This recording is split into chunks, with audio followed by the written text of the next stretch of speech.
Soccer fans, welcome into the beautiful Rio Tinto Stadium for this USL Championship matchup between the Real Monarchs and the Colorado Springs Switchbacks FC. I'm Landon Southwick, joined alongside my partner Tom Hackett for this afternoon's call, and we thank you for tuning in here on ESPN+. Tonight should be an interesting.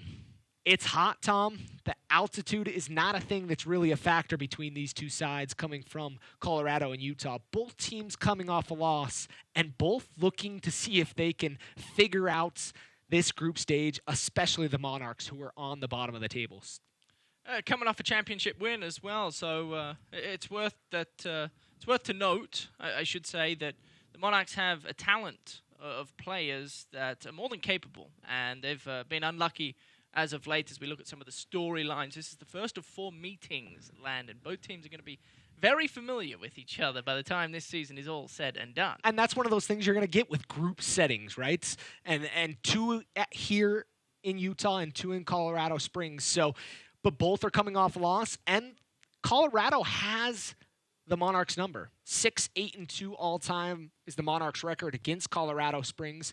But interesting to note, the Monarchs won both meetings last year, and in 2018, Springs won both games. So both teams kind of in that situation. How will 2020 shake out? We know it's been a different year, but let's check out the starting lineups for both sides, starting with the visiting Colorado Springs Switchbacks FC. Sean Melvin will be in goal for the Switchbacks. Servos, Watabaye, Dizpay, and Burt across the back for Kuramoto, Andrew Lewis, and Labisi, the South African, headline the midfield with Luna Daniels and Valeski up top. It's a dangerous lineup, headlined, in my opinion anyway, by Christian Valeski, the number 9. He can score, and if the Monarchs aren't careful, he could have their number certainly this evening. Big task once again for Moberg and Pay at the center-back positions for the Monarchs. Landon. A solid side for Alan Koch as he rolls out a side very similar to last week, with a change in the midfield, adding Lewis into the starting lineup, who made a substitute appearance last week. Now let's check out the starting lineup for the Monarchs. This starting lineup is brought to you by MarketStar. Explore something more at MarketStar. Visit marketstar.com for careers.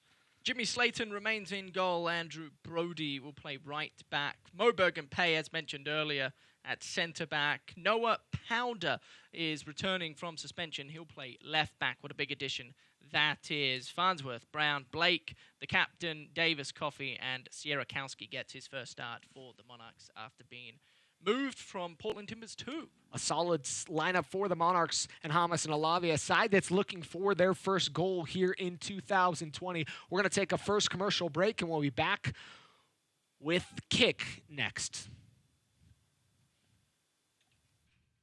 Today's match is brought to you by America First Credit Union, the official credit union of the Real Monarchs.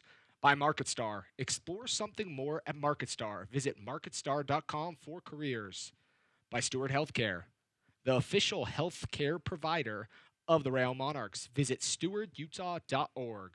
And by Zions Bank, for banking that helps you tackle every financial challenge. Zions Bank is for you.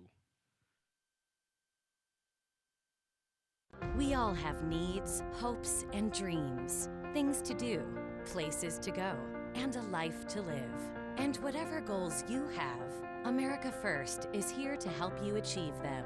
We're here to provide the financial tools and services you need to take care of your family, your home, or your business. We're here to help you keep moving forward. Whatever you need, for what matters most, we're here to help. America First, federally insured by NCUA. Hey Justin, Jeanette, what's going on? Hey DJ, we're just trying to find out ways to keep fans in RSL gear. And I'm contemplating how to use this F-150 to fight hunger in Utah. Oh, I got it. Have this sweet RSL neck wrap. And thanks to Ford, you can have one too.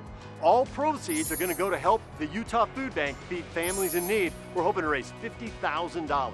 Fashion that fights hunger? Now this is a winning combination. Can I get a high five? Really?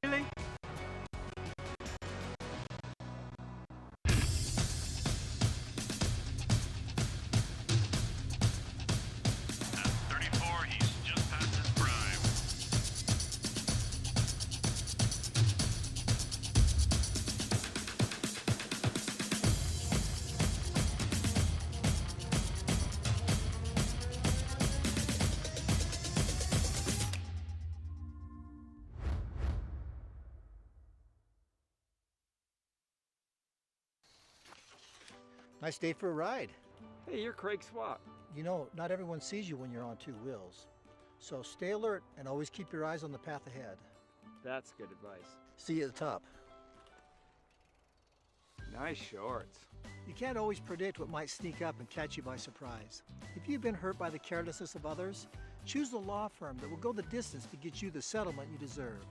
Craig Swap and Associates, one call, that's all.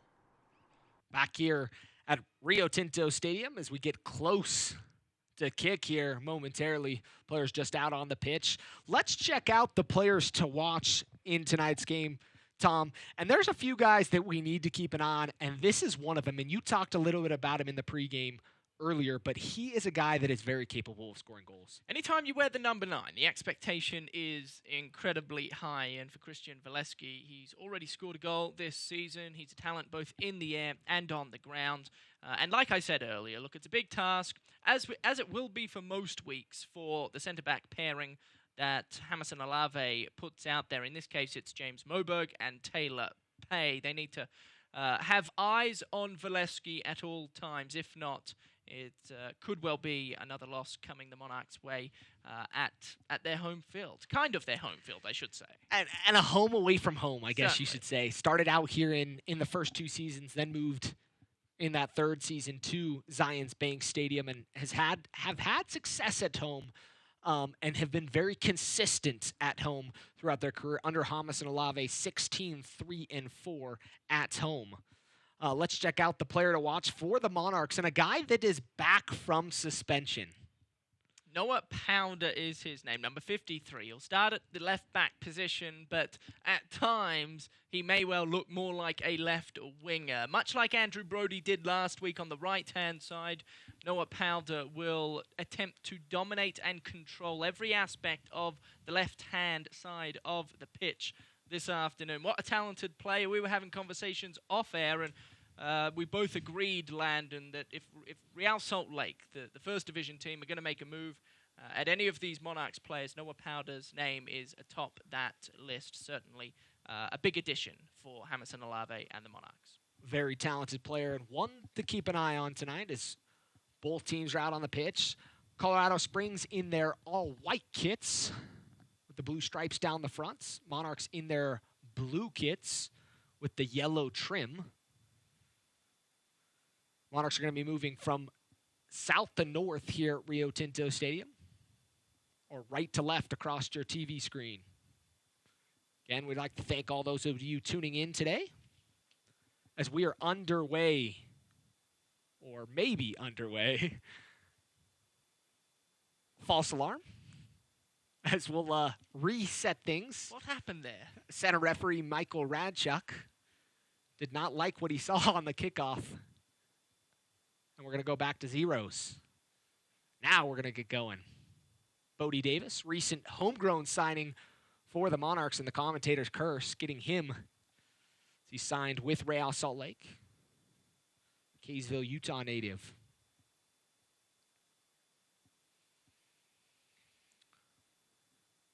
This ball is going to be swung along the back line for Colorado Springs.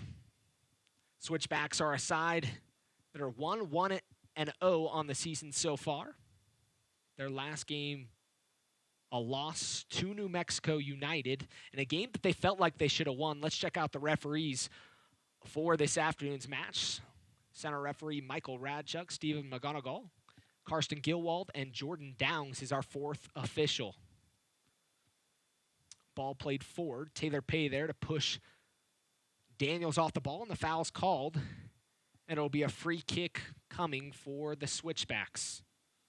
The opening 10 minutes of this contest, Landon's going to be very important. Both teams, obviously, coming off a loss, as we discussed earlier, going to desperately need some possession to calm the nerves, find their feet, and control the tempo. It seems like the first opening minute or two, the Switchbacks are certainly on top. Monarchs in need of possession. As of right now, they're chasing. And at 2 o'clock, here in the desert of Rio Tinto Stadium, the sun is blaring. Last thing you need is to be chasing a football round afternoon long. Yeah, and one of the things that we didn't talk about, it's in the mid-90s right now here in Utah. That's one of the challenges for any team to have to come and play, and I know we've seen that with the MLS's back tournaments. Guys just dripping sweat because of the humidity. Here you've got a lot of that dry heat and a tough situation to be in as we're in the 3rd minute of play. Foul's going to be called as Daniels will take down Bodie Davis. Recently signed this week to the Monarchs. Congratulations. You can see the head coach, Alan Koch, essentially in his 2nd season. Done a little bit last year for the Switchbacks, but 2nd head coach in Switchbacks history. And the 2018 USL Championship Coach of the Year. There's head coach Jamison Olave of the Monarchs. Real Salt Lake Legends, as well as now USL Championship head coach. A throw-in coming for Bertz. Bert's been one of those mainstays for the Switchbacks. And a very talented player, one that you'll see get up the wings as well during the match today. Fans in attendance here at Rio Tinto Stadium. It was limited to 1,000 fans, as fans are still trickling in here on the near side, just below us. So that will be pinged off Daniels by Powder, and it'll be a throw-in for the Monarchs. They were given a card walking into the stadium talking about how masks must be actively or worn at all times except when actively drinking or eating in your seats. And then Be rather notes hard. on social distancing. Be rather hard to eat or drink with a mask on. I understand the method behind that madness. Monarchs just having a hard time finding the football, finding possession. Credit the Switchbacks for controlling, albeit haven't been able to get into any dangerous positioning. That may change now. Flicking the ball around, having the Monarchs chase in this heat. Luna. Back swung. Wadabaye. Big switch over to Bertz. Bert trying to play it forward. Power puts the pressure. Davis, the midfield stripe. Play it back to Farnsworth, an academy product to an academy product. Monarchs known for having plenty of academy talents running through the pipeline. So we have a handful of players out on the field that are academy players, but with the 2 most recent being Farnsworth and Davis. And I need to update the number, but I know it's more than 54 players have graduated and moved on from the academy to play professional soccer. And a handful of them here with the Monarchs. Monarch sides with a couple changes from last game. Sierrakowski getting the starts this afternoon after making a substitution appearance in the second half. And one that was a pretty good substitution appearance for him, except for maybe his errant tackle on the keeper that many called for a red card on. Late challenge. I do think it warranted a yellow card. Don't think it was a red, first-time offender. And he curled his legs up so that he didn't make contact with his boot. Instead, he made contact with his knee. Moberg trying to play it forward, trying to find Kyle Coffey. It'll be interesting to see, Landon, how the Monarchs go about attacking this afternoon. Last week against San Diego, they were very active down both flanks. They had a hard time attacking anywhere up the spine. I imagine Jamison Olave, head coach of the Monarchs, would have had some conversations midweek with a few of his players, urging them to take a few more risks down the middle. The fastest avenue to goal, they say. One of the things you're noticing, Tom, is the Monarchs are really playing with 5 back, with Pay playing as the lone true center back, but Moberg and Farnsworth alongside him, and Brody and Powder sitting really high along the wings, as we're going to see Powder get an opportunity on the ball, but too far out in front of him, and it'll go out for a throw-in. Well, the Monarchs are fortunate. They have somebody like Taylor Pay, a veteran in the world of soccer, and played a sloppy turnover, first chance for the Monarchs here. Sierrakowski finding Sam Brown. Ball's going to be swung wide to Brody. And the advantage will be played, and the Monarchs are going to get a free kick almost straight on, just a little bit to the left. It'll be a free kick coming for Jack Blake. I'm not sure that I saw the foul, and I'm not sure I would have brought it back to the foul. It looked like the Monarchs had an advantage going wide to Brody, but nonetheless, Radchuk brings it back, and Monarchs are going to get a set-piece opportunity. Sierakowski just clipped late, I believe, and look, Blake had a few opportunities from almost identical range. As we take a look at the foul, it was just a late clip of the ankles that head referee decided to bring back, understood. Blake had a few of these opportunities from about this range last week, Landon, and he rocketed them into the wall. So hopefully he's learned from his mistakes a week ago, and will be able to pepper Sean Melvin, the Switchbacks. Four-man wall. Blake and Powder standing over it. Powder very capable of striking this as well. Either guy dangerous from this distance.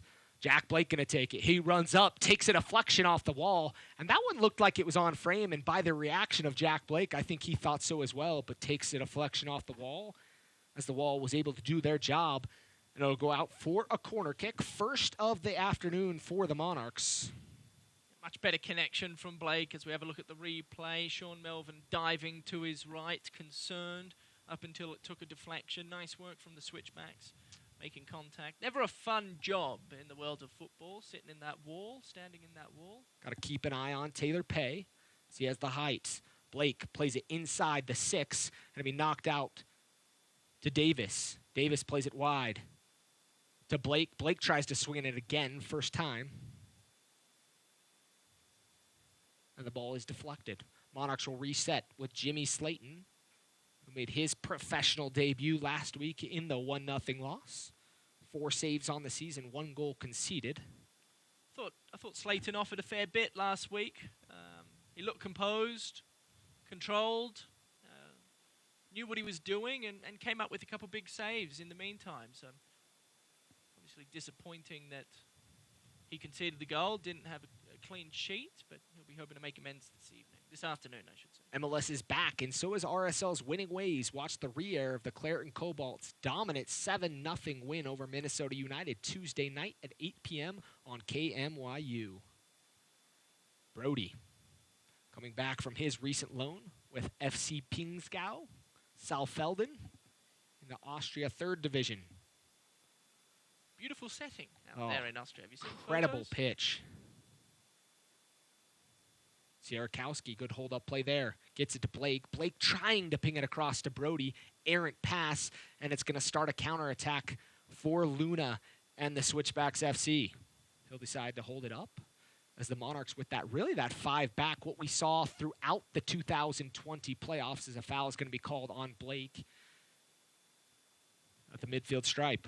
That foul came after frustration from turning the ball over, but what we saw through that last Monarchs attack was the class from Noah Powder pinpointing a ball to the feet of his captain. Last week, we didn't see a ton of that for the Monarchs, and I think Noah Powder comes in and offers a lot for his team. A late challenge there from Moberg as he knew he was caught with his hand in the cookie jar.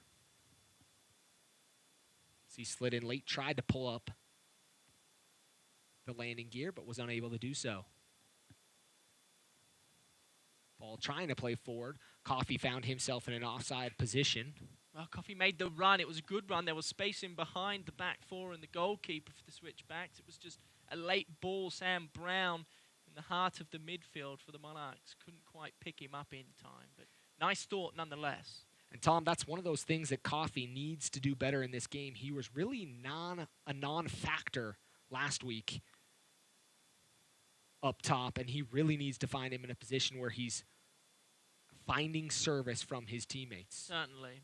He needs to make the runs, and then the midfield for the Monarchs need to keep their eyes up and honor those runs. Service is a big part of any forward's role, and we saw last night, if you were to watch the Real Salt Lake match, Douglas Martinez just had a hard time getting any service towards him, and hence found himself constantly being floated out to the right wing.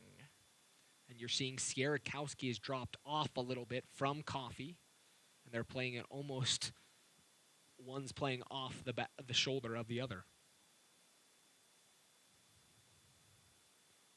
sitting maybe in that pocket. Burt with the throw-in, up over the head. It's going to take a bounce, falls to Moberg. Moberg, soft touch there. He'll go to ground. A good challenge there as Daniels slow to get up, but the Monarchs are able to get back in position. I'm not entirely sure as to why that wasn't a foul, to be frank. It looked quite like late. it looked like he got ball, though. Maybe that's what the referee deemed, as Powder will play it back to Farnsworth. Farnsworth, another one of those players that made his professional debut last week. 5 players in total made their professional debut for the Monarchs. Slayton, Farnsworth, Davis, Jimenez making his debut here in the USL Championship, and Harris. Jimenez having played in Argentina in the first division. Taylor Pay needs to be better there. It's a nice challenge. Brody battling. He'll keep the ball at his feet. Looking towards Sierakowski. Coffey going to make a run. And battling on the backside of Dispay.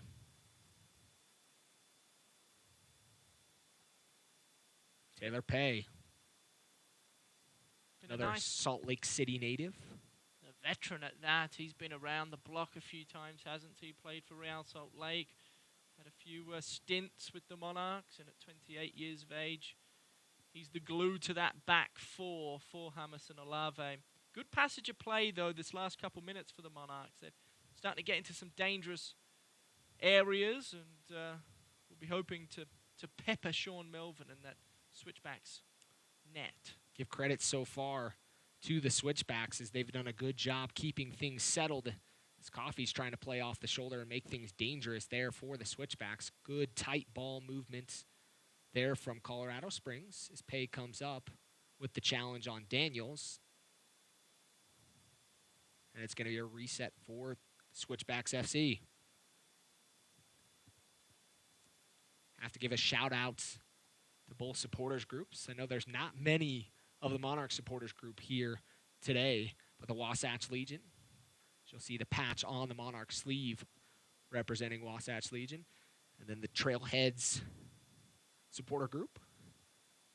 Very animated Trailhead supporter group. Awesome supporter group. Hopefully tuning in this afternoon.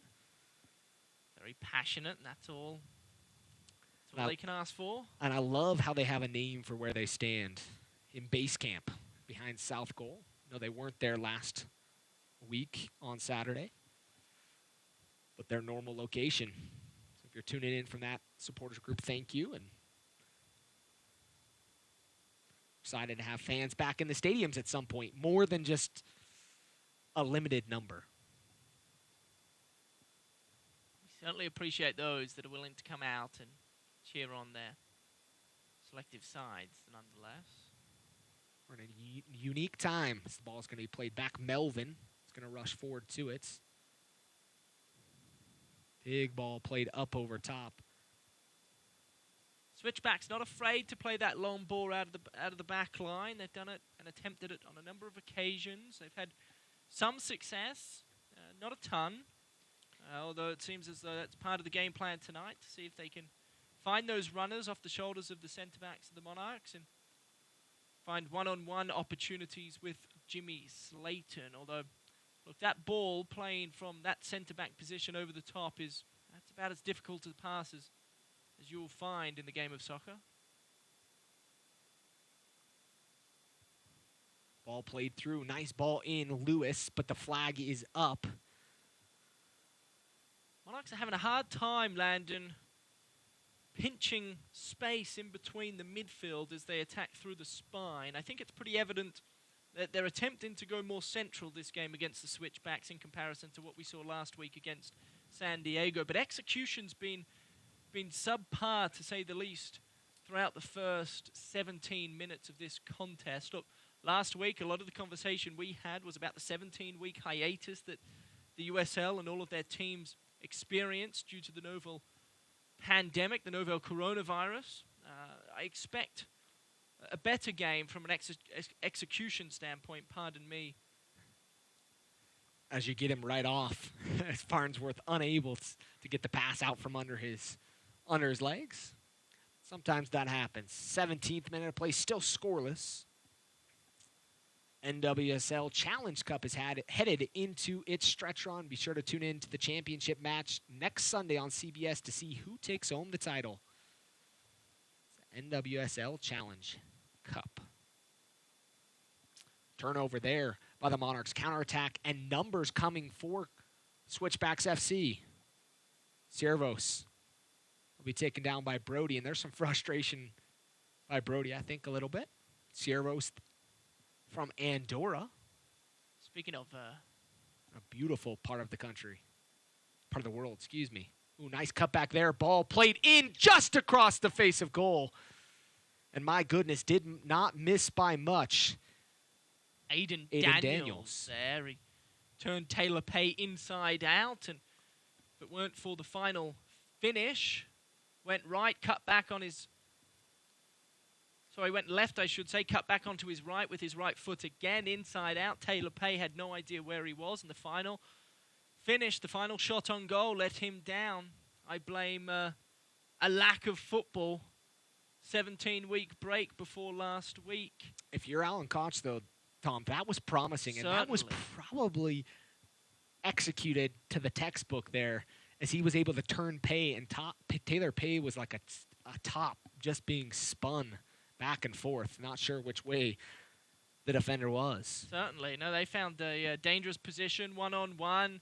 Taylor Pay running towards his own goal. It's a dangerous position for any centre-back to be in. Nobody wants to experience it. And fortunately, Daniel's shot for the Monarchs went just wide. But certainly the best opportunity of the match thus far, as we're midway through the 18-minute point. Switchbacks look more and more comfortable as this game goes on. The Monarchs, I've noticed, struggling in similar areas that they struggled last week against San Diego. They're okay getting the ball into the attacking third, Landon, but they're not able to create any real dangerous opportunities from their positioning. And I'm trying to figure out if that's a lack of space, and credit to the Switchbacks, if the movement in the attacking third. Remember Sierra Kowski, who's kind of fronting the strike force for the Monarchs.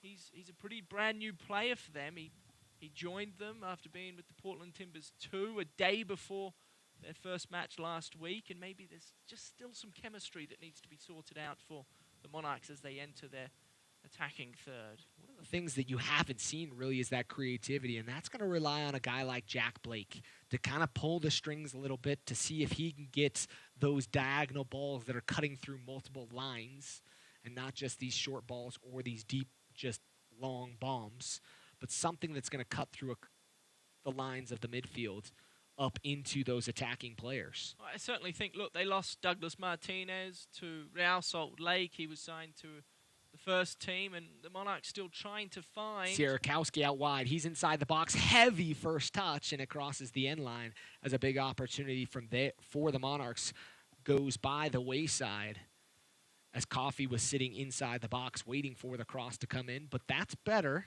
and a little bit more of what the Monarchs and Hamas and Olave are trying to find. As you can see with the Monarchs spread out really paint to paint on both sides of the field with their outside backs. That was certainly a nice ball played into Sierra Kowski, but at this level of football, there's no...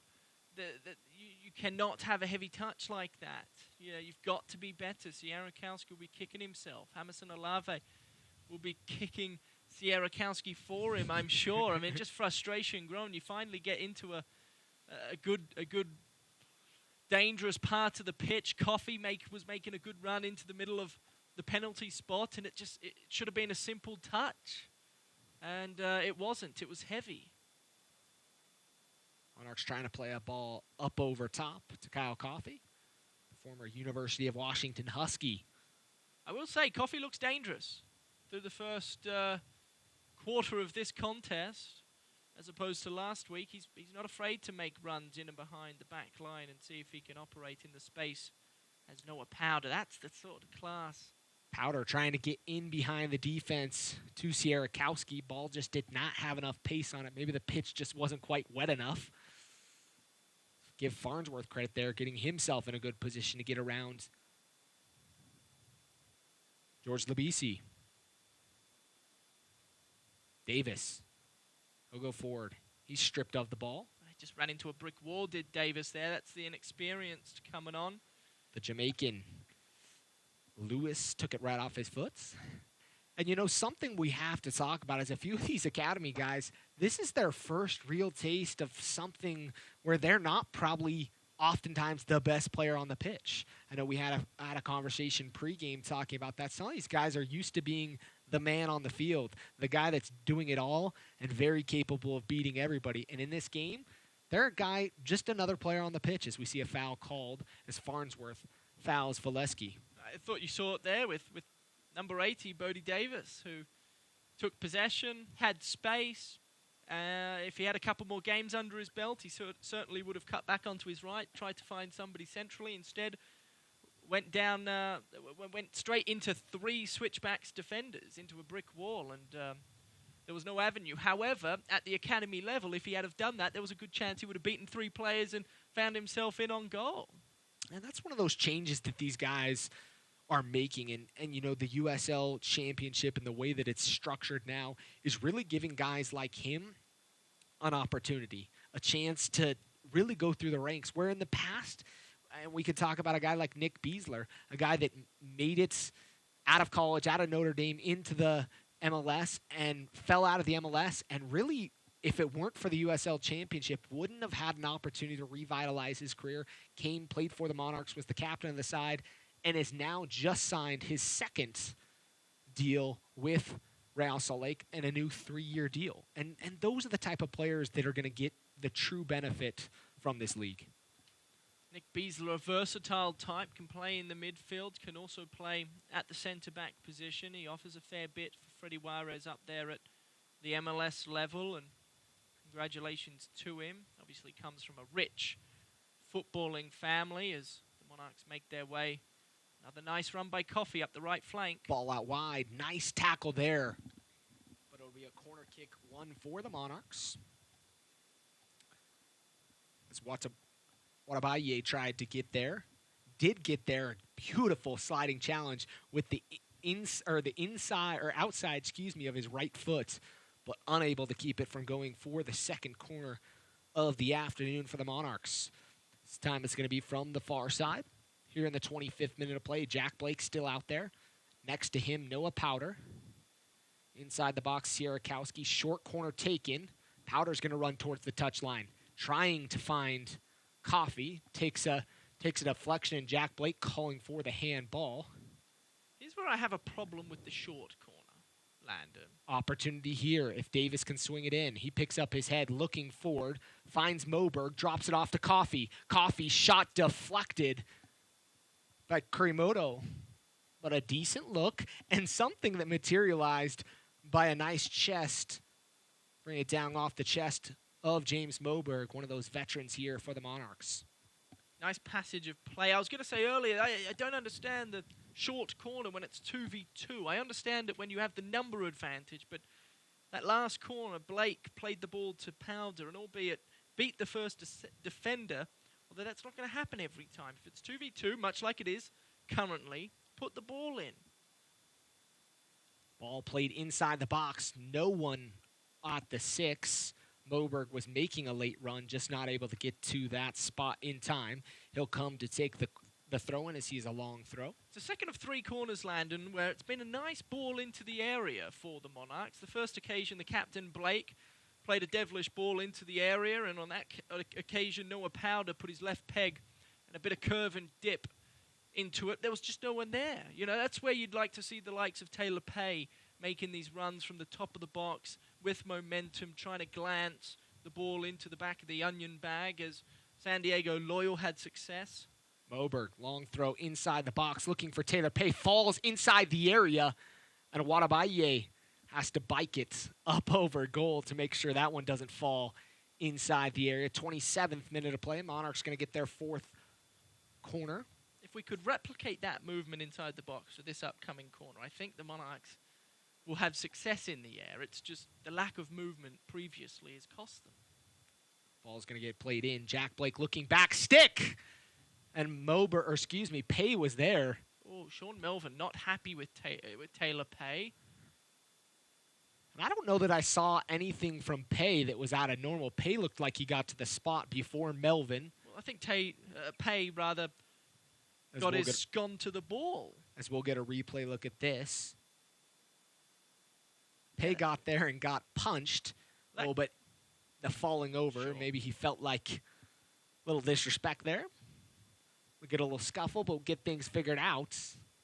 As Pay's getting a conversation from center referee Michael Radchuk. Goalkeepers don't like much contact. Not at all. Sean Melvin has some size to him, though, and a solid keeper so far this season. Just coming off winning the save of the week. For his save on Weehan. It was a beautiful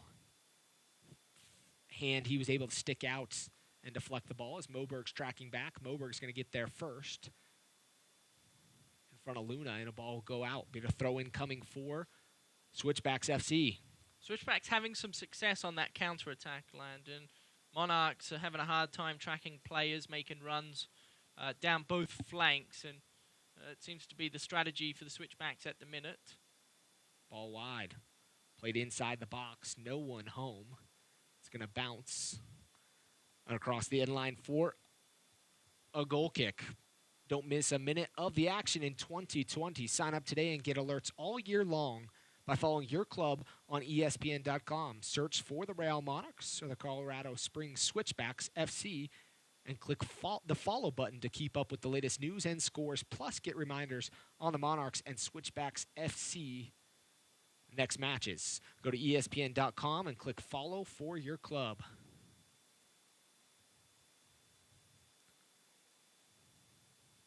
Mabisi. He's going to foul Farnsworth, and Farnsworth gets drilled with a ball right across his head by Lewis. I think it was unintentional, but it was one of those where you really quickly react like, oh, no, you didn't just do that. But a nice friendly exchange after that from Lewis. As you can see the foul here. Clips him on that left leg, and then the ball comes right into Farnsworth's head. Farnsworth, a nicer bloke than I am. Let me tell you, I would not have been happy if I were in Farnsworth's shoes. Farnsworth picks up his head, finds Coffey. Coffey's in an onside position, trying to turn Wadabaye. Wadabaye does a good job to force him to keep his back to goal. Be a throw-in for the Monarchs. I really am impressed with Kyle Coffey and what he's been able to do so far throughout this match. He's making dangerous runs into space, and the midfield of the Monarchs, the fullbacks, they're offering those runs and having some success as Moberg launches another inside the box towards Pay, just over his head, still inside the box. Coffey shot, and that one's in the back of the nets. The Monarchs take a 1-0 lead here in the 30th minute of play. On a goal from Kyle Coffey. Lovely first touch, controlled it delicately and then put the right peg through it. Laces into the top left corner. Impressive finish from Kyle Coffey, who I believe has been the best player on the pitch for the Monarchs. Rewarded for his effort. What a finish from young Kyle Coffey. Top left bin, and he's animated as the team makes its way to the water break, the hydration break. And you've got to love that finish as we're going to get a replay look at his shots. Moberg with the long corner. Taylor Pay went up and competed again. That's what you ask of your centre-back. And poor first touch. Andrew Brody finds Coffey and bullseye. Top left bins Kyle Coffey. Sean Melvin with no answer. Very impressive finish. And go get some water. Yeah, you deserve it, young lad. One of those things that sequence really was, you saw the corner kick, or the long throw-in, like a corner kick being dangerous the last time Moberg threw it in this time. This time, Colorado Springs did a good job defending it, but it really was let down by that heavy touch inside the box, the giveaway right to Andrew Brody. Andrew Brody with the one touch, falling right to Kyle Coffey, and he made sure that one was not going to miss as he buried that one in the back of the net. I believe that was Luna who had that heavy touch. He would have preferred to have that one back. Difficult job nonetheless. Look, the ball rockets at your feet. You try your best to control it.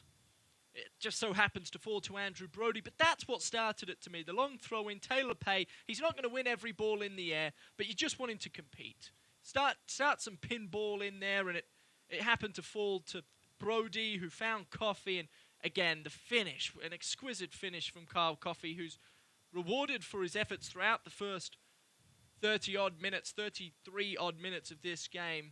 He's made a number of runs in and behind the Switchbacks back four, and he's looked dangerous, and on this occasion, he finds space inside the area, and again, what a finish from Kyle Coffey. Very impressive. Sean Melvin had no chance. No, and that's one of those in a situation where a bad giveaway like that turns into a quick instant shot, and those keepers sometimes, I mean, they take the stats of a goal conceded, but there was not much he could do in a situation like that. And Coffey's a guy that will most of the time finish shots, as he's going to get another opportunity inside the box, but dealt with and cleared away, but a corner kick given by the Switchbacks FC.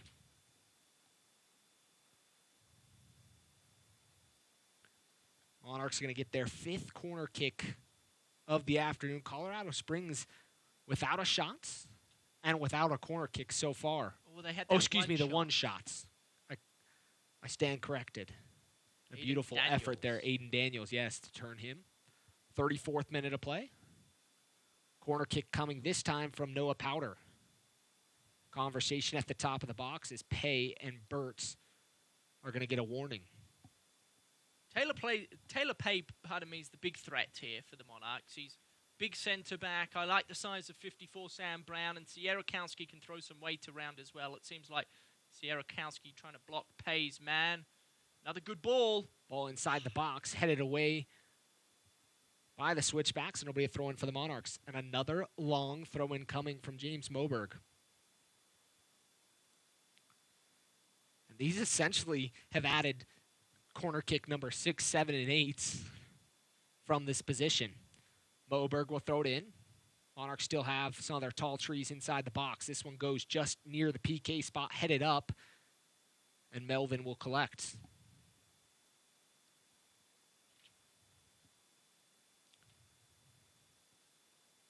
Ball out wide to Burtz. Labisi with nowhere to go. A pair of West Coast matchups highlight your Sunday schedule as the USL Championship continues its 2020 season. The Donner Pass Derby kicks off at 9 p.m. Eastern on ESPN2 as both Sacramento Republic FC and Reno 1868 look to take early control of Group A. An hour later at 10 Eastern on ESPN Deportes, San Diego Loyal SC take on LA Galaxy 2 in Group A action. Don't miss a single second of Sunday action on ESPN Family of Networks.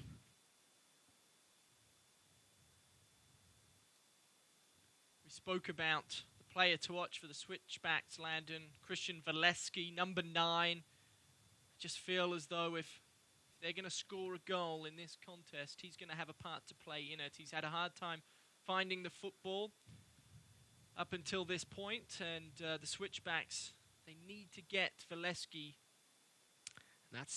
Would be shocked if that's a yellow card. I'm not sure if it was He's just intentional.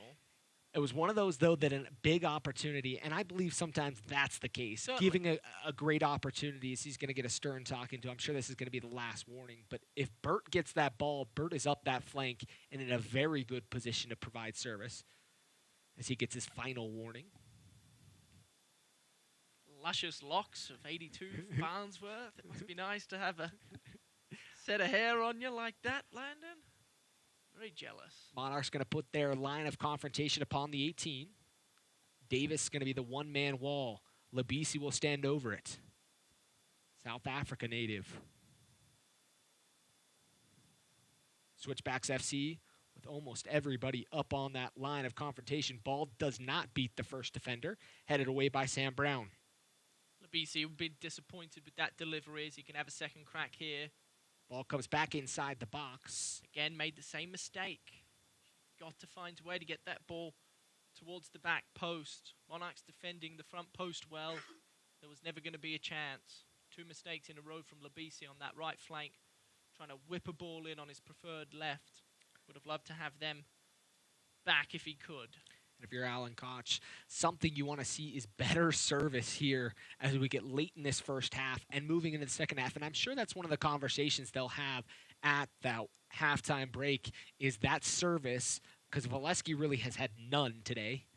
And any set-piece opportunities they have been played like that we just saw. They've had minor success on the counter-attack. Again, their best opportunity of the game, Aiden Daniels turned Taylor Pay inside out, and a poor finish, pushed the ball past the back post. But their best opportunities, and when they look most dangerous, certainly on the counter-attack, trying to catch the Monarchs off guard, who have, for the most part, controlled this first half and have been rewarded with the goal from Kyle Coffey.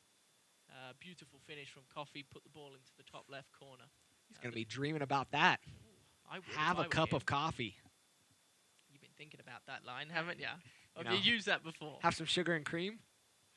I prefer no sugar and cream, personally. I'm not a coffee drinker, so this is not even a good conversation to be having.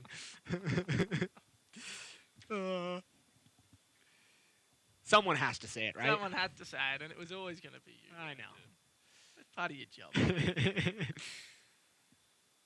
You've got the accent. I've got to crack some jokes, right?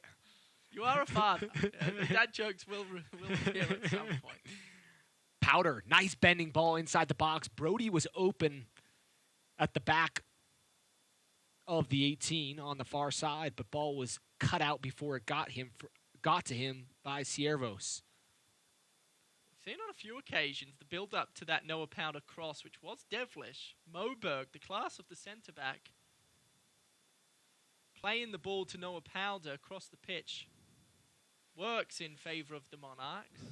One of the challenges that I've seen for the Switchbacks so far is it really seems like once they get the ball in a situation, there's always 2 Monarchs defenders ready to collapse on them. Kurimoto right there, with the ball, and then quickly 2 defenders collapsed on him. Correct. If the Switchbacks can find a way to get out of some initial pressure from the Monarchs, there's going to be plenty of space for them to operate in. They just haven't been able to do so. Noah Powder, the class, space opens up for Brody. We know how much he likes to run. Brody on top of the 18, cuts back, shot, and he's going to score! Andrew Brody doubles the Monarchs lead. It's all set up from Noah Powder, the class of the left back, not afraid to cut into the central position of the field.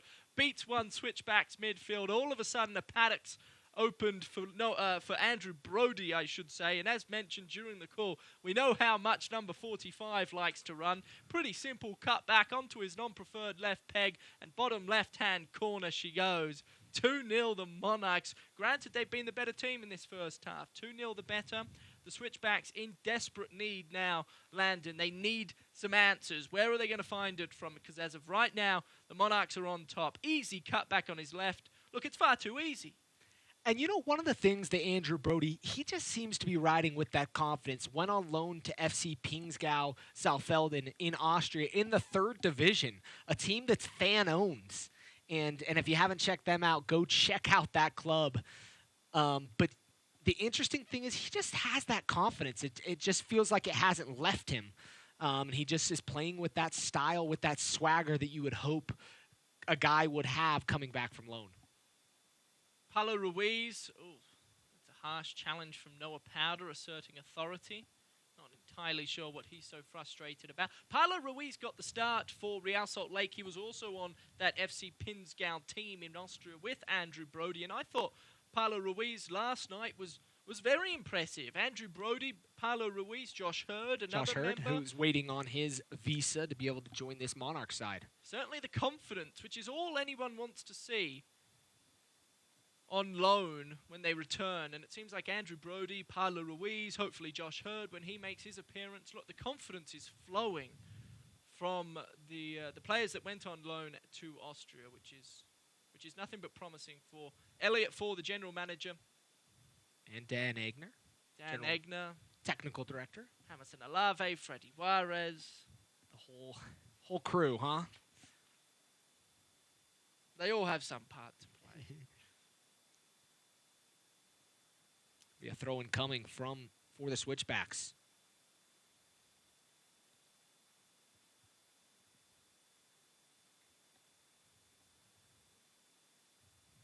Looks like an entirely different team from what we saw last week against San Diego. The Monarchs seem to be playing with this sense of freedom and energy, and Kyle Coffey's not afraid to make long runs, and the runs are being honored. And dangerous position here now, though, for Luna the Switchbacks. Gets it wide to Ciervos. He'll pick up his head. He'll play it back. Ball's going to be served inside the box. Numbers inside the box. Powder able to just get his head on it. It'll be the first corner kick of the afternoon for the Switchbacks FC. That's better from the Switchbacks, finding space out on the left side. Not feeling rushed, playing the ball back, looking for a back post option, and it was dangerous. They need more of that. Ball played inside the box. Slayton collects. I'm getting a laugh of some of the comments on Twitter. What's happening? Matt Montgomery says, how about the coffee is on and it's getting hot? That's not bad. We'll give some credit to Matt and the RSL Soapbox crew. Big fans of Matt and all of his work. I know we've got some fun coming from the Switchbacks crew as well. I saw a funny one. Is it a water break or a coffee break? These are just happening all day. You can hear the crew in the background having a big chuckle. It's gotta enjoy that. And I know one of the fans I've got to mention wanted me to give a shout out to Backchat Show, the fan ran Switchbacks FC podcast. I'm sure you can find that on any platform where podcasts are found.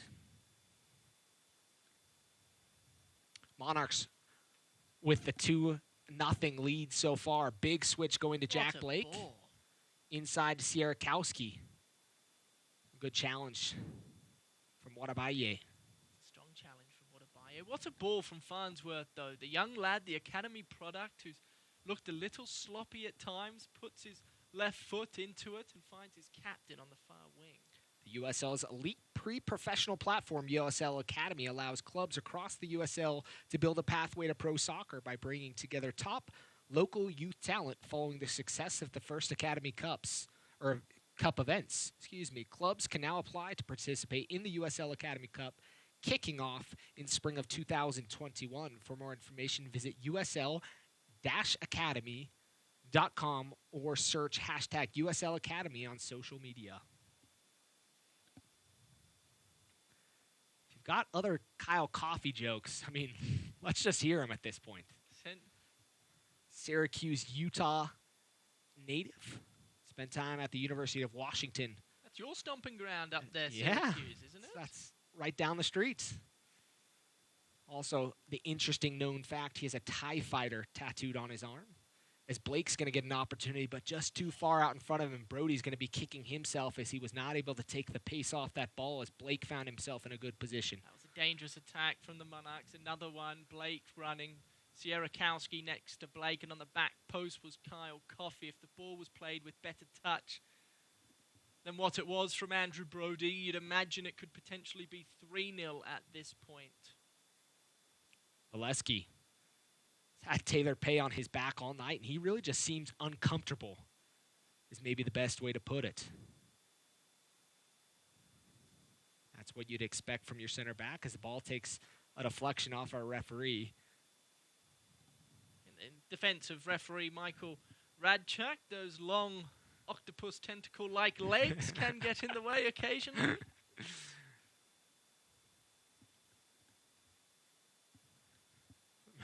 Having a little bit of a conversation.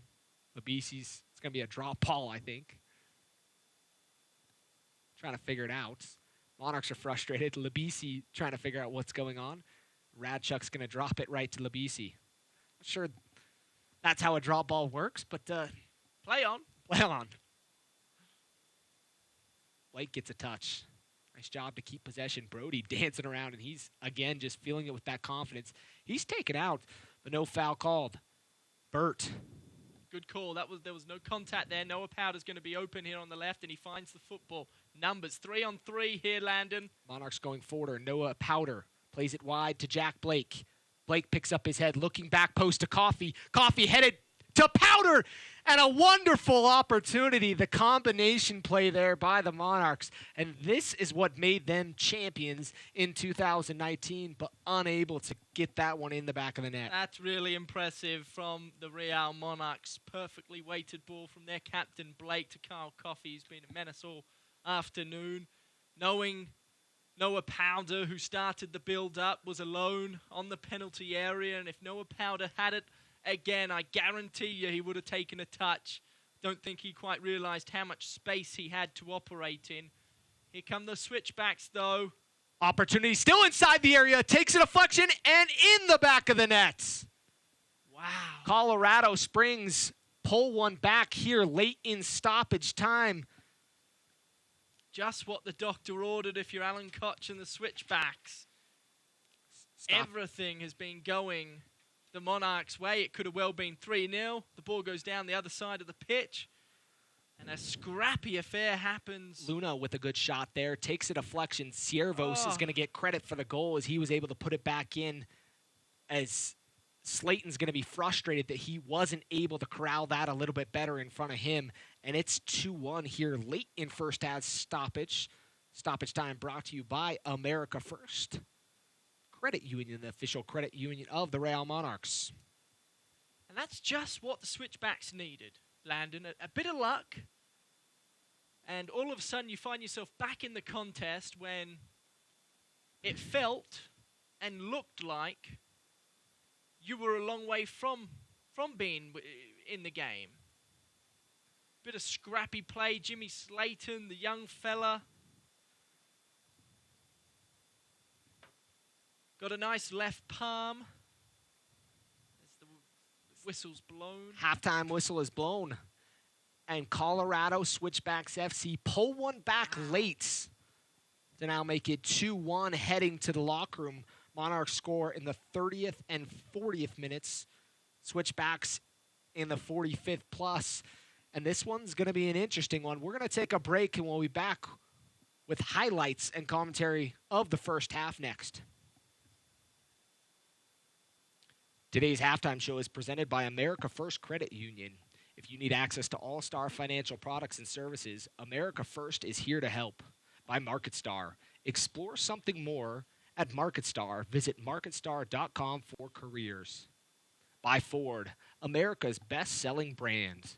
Great lease offers, big cashback, and low APR financing are waiting for you at your local Ford store. And by Les Olson & Sharp. Dominate the pitch with an agile workflow. Sharp and Les Olson Company, the official office technology partners of Real Salt Lake.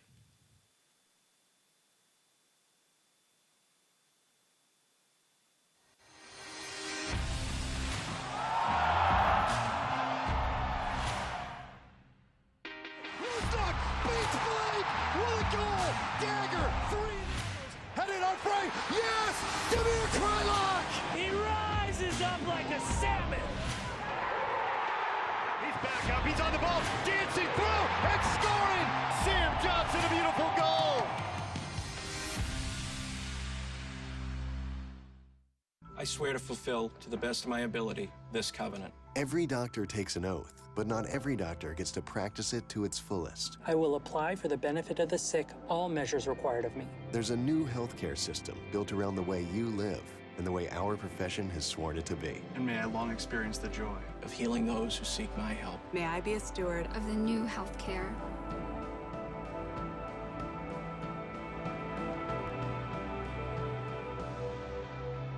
We all have needs, hopes, and dreams. Things to do, places to go, and a life to live. And whatever goals you have, America First is here to help you achieve them.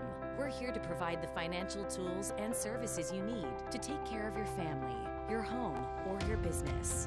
We're here to help you keep moving forward.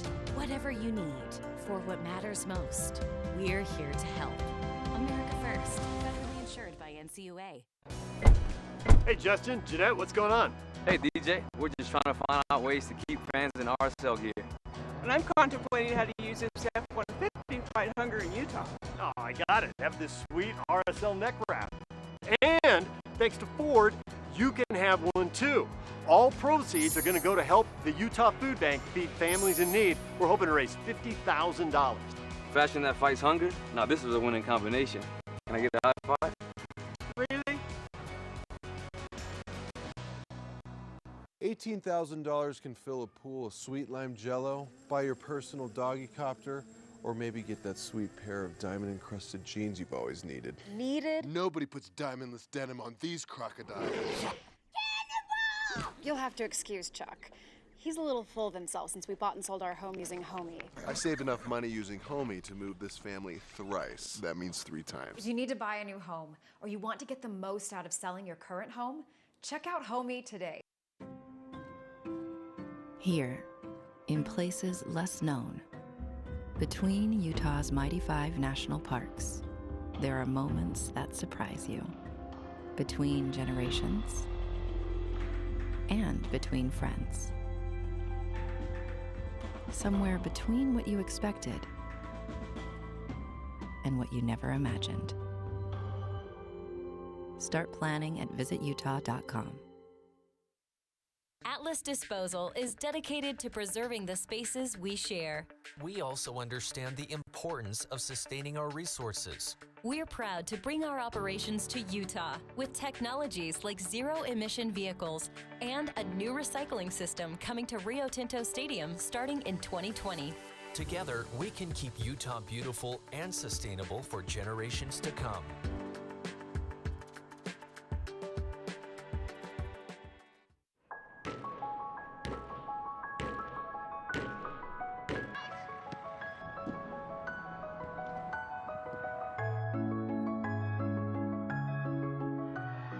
Toward the middle, presses there again. 2 in the area, 1 touch. Oh my goodness!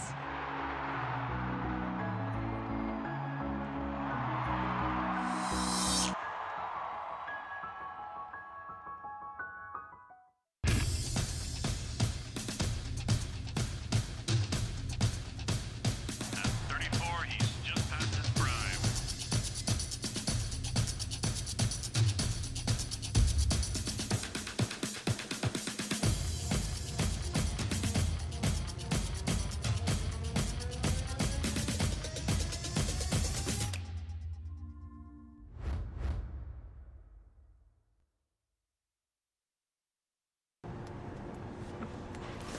Johnny, I saw that. See, kids, she does have eyes in the back of her head, but you can help her keep her eyes on the road to get you home safe and sound. That's good advice. Protecting those you love is your top priority, but others may not be so careful. If you've been injured in an accident, choose an attorney who will look out for you all along the way so you don't get blindsided by the insurance companies. Craig Swap and Associates, one call, that's all. I swear to fulfill, to the best of my ability, this covenant. Every doctor takes an oath, but not every doctor gets to practice it to its fullest. I will apply for the benefit of the sick all measures required of me. There's a new healthcare system built around the way you live and the way our profession has sworn it to be. And may I long experience the joy of healing those who seek my help. May I be a steward of the new health care.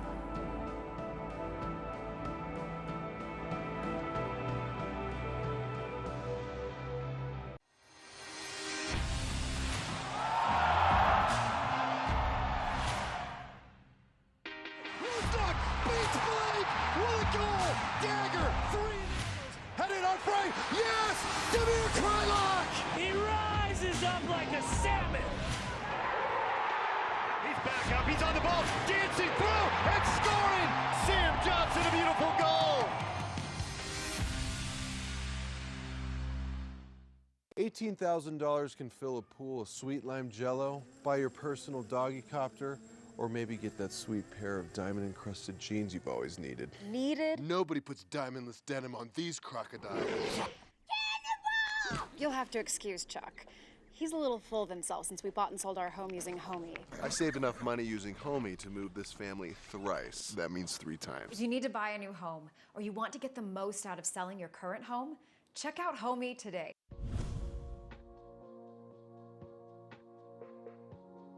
Until recently, many youth soccer clubs in the US existed independently from senior teams at both the professional and amateur levels. Many soccer communities didn't even have a local senior team their youth players could aspire towards. As the USL continues to grow and bring more senior teams to communities across the country, the USL Academy platform will build a bridge between youth and professional soccer. By driving collaboration between the local youth network and USL senior team, partnerships are formed, allowing for all organizations to work together in the best interest of long-term player development. Once that pathway is established, USL clubs will be able to field a reserve team, providing the top local high school age players a direct roadmap into the championship, League 1 or League 2 through participation in the new USL Academy League. For more information, visit usl-academy.com.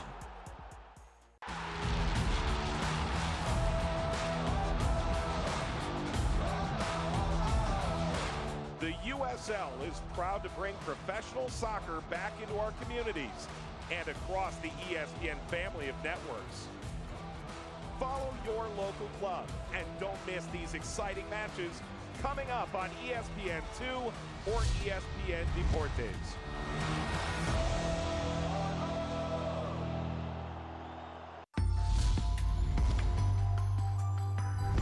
Now up for Sandoval, and great save by Sean Melvin, and now a strike in there goes in for a goal.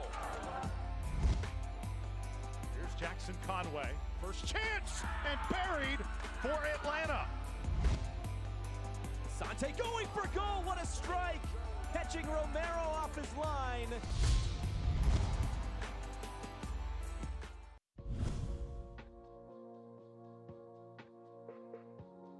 One of the key components of USL clubs establishing reserve teams through the USL Academy League is the strategic alignment of long-term player development efforts. As opposed to the scholastic calendar that traditional youth leagues typically follow, and in an effort to further drive vertical integration, the USL Academy League will be the first pre-professional league to align with the American professional soccer calendar. Clubs will begin the year with a month-long preseason in February, followed by a 9-month regular season split into 3 cycles: spring, summer, and fall, concluding with USL Academy League playoffs before an off-season in December and January. Clubs will be able to move players fluidly through programs at select times throughout the year. These transfer windows strategically line the youth network, USL Academy team, and USL senior team even further. For more information, visit usl-academy.com.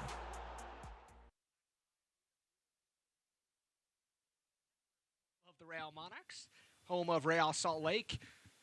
As we welcome you back in, Monarchs with the 2-1 lead as a late goal was scored by Switchbacks FC to pull things back, and that's got to help Alan Koch feel a lot better about that first half. But if you're Hamas and Alave, you've got to be frustrated with what happened. Let's jump in and check out the USL Team of the Week, highlighted by the Player of the Week, Solomon Asante, and a guy that is incredible at what he does. 2 goals and an assist in their win on Saturday against LA Galaxy 2 as they won 4-0, and he is the reigning USL MVP, and it looks like he might be trying to repeat that here in 2020. Muhammad was a guy that Colorado Springs players had seen. He scored a wonderful goal against Melvin, the goal of the week, and Monarchs saw a few of these guys, Ataheni and Stoneman were 2 players that the Monarchs got to see here. Ataheni came off the bench against the Monarchs, which was interesting because he was coming off a brace the week prior. So interesting Landon Donovan decisions as we put our attention to the scoreboard going around. Check out the games for tonight. A handful of games and a few only one in the Western Conference. Tacoma Defiance and Portland Timbers 2 in Group A. Handful of other games, including an interesting one, Louisville City against St. Louis FC, a second game in that brand new stadium, and hopefully an opportunity to get the first W in that stadium, a place that is an incredible stadium. If you haven't had a chance to check that out, Lynn Family Stadium. We have ourselves a game here at Rio Tinto Stadium, Landon. I think that's what's most important at the minute. Hamas and Alave and the Monarchs would have been licking their chops as the halftime whistle approached. right before the Switchbacks got into the contest with a game against the run of a goal rather against the run of play to bring themselves some life. It'll be interesting to see how the start of the second half plays out. Yeah, and one of the things you have to think about is this new rule change here in 2020 with the 5 substitutions. This game could really be changed by 5 substitutions, Certainly. either side. And the Monarchs really are going to have to come out and decide who they want to be, the team that played in the 25th to the 45th minutes or the team that played in the 45th plus in the stoppage time and giving up crappy opportunities.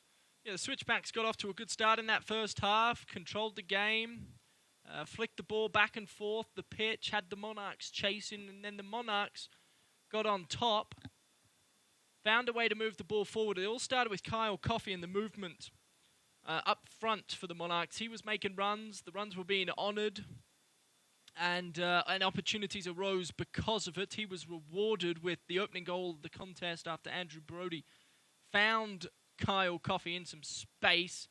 A wicked right foot into the top left corner gave the Monarchs the 1-0 victory, the 1-0 lead, I should say. That late goal, I am fascinated, I must admit, to see how the Switchbacks respond following the momentum builder that is that late goal in the dying seconds of that first half. It just felt and looked like they were out of this contest. The Monarchs had control. They could do what they want. They should have probably scored with Noah Powder seconds earlier, but to come back down, like I was talking about, Landon, counter-attacking style of football has been working for the Switchbacks. What isn't working for them at the minute is they're down on the scoreboard. The Monarchs are going to be happy to sit back, more so than they would be if the game was even. So you're getting a look at a couple members of Wasatch Legion. Nick and Roberts. Faithful here. And the interesting thing to note is you've got to talk about the play of Andrew Brody. A goal and an assist, and he is feeling good and looking good. I think both fullbacks are really impressive, or have been throughout the first 45 minutes. Andrew Brody, number 45, and then the addition of Noah Powder from his suspension a week ago. I think both fullbacks have been really dominant for the Monarchs, controlling both sides of the pitch, and then they're playing that long ball in over the top, down the spine to Kyle Coffey. They've got a lot working for them at the minute to the Monarchs. The Switchbacks are having success on the counter-attack, but if the Monarchs sit back and play and are content to see this game out, it's going to be very difficult for the Switchbacks to find avenues to goal. And we're underway here. Colorado Springs controls. Foul by James Moberg. He was frustrated with that call as he did not feel like he came close to touching him. Is Davis defending Labisi. Lewis, the Jamaican, back into Labisi. Luna, he'll open up here to this near side. Luna's going to take a crack from distance. Never had eyes for goal. And Slayton maybe yawned a little bit as that one came towards him. But bit optimistic. You've got to love the optimism and the confidence to come out and hit it from that distance. And that's what Alan Koch is going to need from this side if they really want to find themselves in this game and really causing trouble for this Monarch side. Without trying to repeat myself a ton, I think it's fascinating, and it's going to be interesting to see how the second half unfolds with the momentum that was gained from the Switchbacks. Look, they knew they were under the pump in that first half, but they were able to claw their way back. Can they use that to their advantage? As an accidental handball occurred, it'll be a free kick to the Monarchs in kind of an awkward position of the pitch. Obviously too far out to shoot. I think a in-swinging cross from the captain Blake, or potentially... Sorry, an out-swinging cross, I should say. In-swinging would be from Noah Powder. Both players standing over this ball. I imagine Blake will be the one to take it. Switchback's going to hold their line. Powder runs over the ball. Blake puts it in. Beautiful ball. Tantalizing just out in front of Taylor Pay. Taylor Pay was going to wish he was just a touch quicker as he found himself in a good position in behind the back line, just unable to get under the cross. A foul by the Monarchs, and Kyle Coffey as he stands in front of it to slow up the restarts. Referee's done a good job. Michael Radchuk so far throughout this contest, controlling the game, hasn't let anything get too out of control. No yellow cards, if I'm not mistaken. No yellow cards so far. You'd have to Stern imagine. warning to Brody. And to Farnsworth, I believe. You'd have to imagine a yellow card will appear at some point. Excuse me, to Bodie, Davis, and Farnsworth. That's right. Ball played as Farnsworth and Davis get touches right there. Ball out in front of Kyle Coffey. And the Monarchs going to fall in to position defensively. Ciervos, the goal scorer for Switchbacks. His first goal for the Switchbacks FC.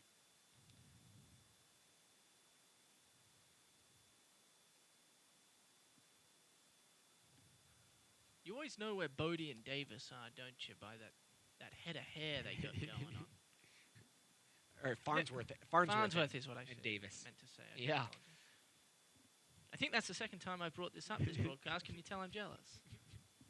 Maybe you need to start growing yours out. If I could, I would, Landon. Just was hidden below that football helmet for so many years. We're going to see a replay look at this.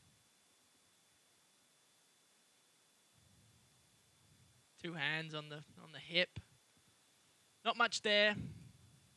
A foul nonetheless.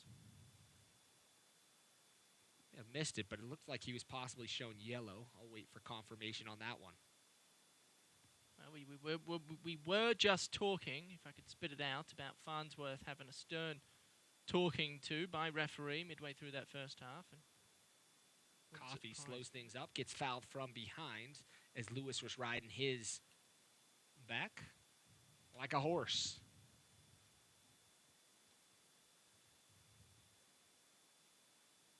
He swung along the back line of the Monarchs. Monarchs in no rush. Sorry, Landon. And no rush needed in a situation like this. Now you got to take care of the ball. Be smart about things. It's Taylor Pay with a nice dummy there. It's cheeky from a centre back, isn't it? That goes wrong, and all of a sudden it's one-on-one for Valeski. I'm sure Hamas Nalave would prefer that he does not do stuff like that. But not to keep talking about hair, but it may be one of the reasons Hamas Nalave doesn't have any. Andrew Brody going forward at speed. He's going to be taken out from behind by Lewis, and we're going to see yellow cards shown to Andre Lewis here in the 51st minutes. Andrew Brody, man, he's not the most technical player, is he? But he just finds a way. Every time he finds the football, he's not afraid to attack. He's got speed to him, and he's confident, maybe most importantly, and he just finds a way to scrap and claw his way in and behind opposing defenders. Another great example of that. Put himself in a very dangerous position. Did number 45, Andrew Brody. And he almost looked like he was still going to be able to continue. It just got a little tripped up there at the ends and went down. You can see the evident frustration from 45, Andrew Brody, who put... Andrew Brody, Noah Powder, and Jack Blake have really been the engines or the sparks to this engine here in this game this afternoon. Do you take a pop from this distance? Noah Powder's very capable. So is Jack Blake. Both of them will stand over it. Two-man wall in front of them. Look, I know David Beckham would. Very deep with guys inside the box. Last opportunity. Noah Powder takes a crack, and that one was going towards goal. Wall does its job and takes a deflection. Farnsworth into Jack Blake. Back to Taylor Pay. Pay not sure that he's got the best options in front of him. He'll play it back to Jimmy Slayton.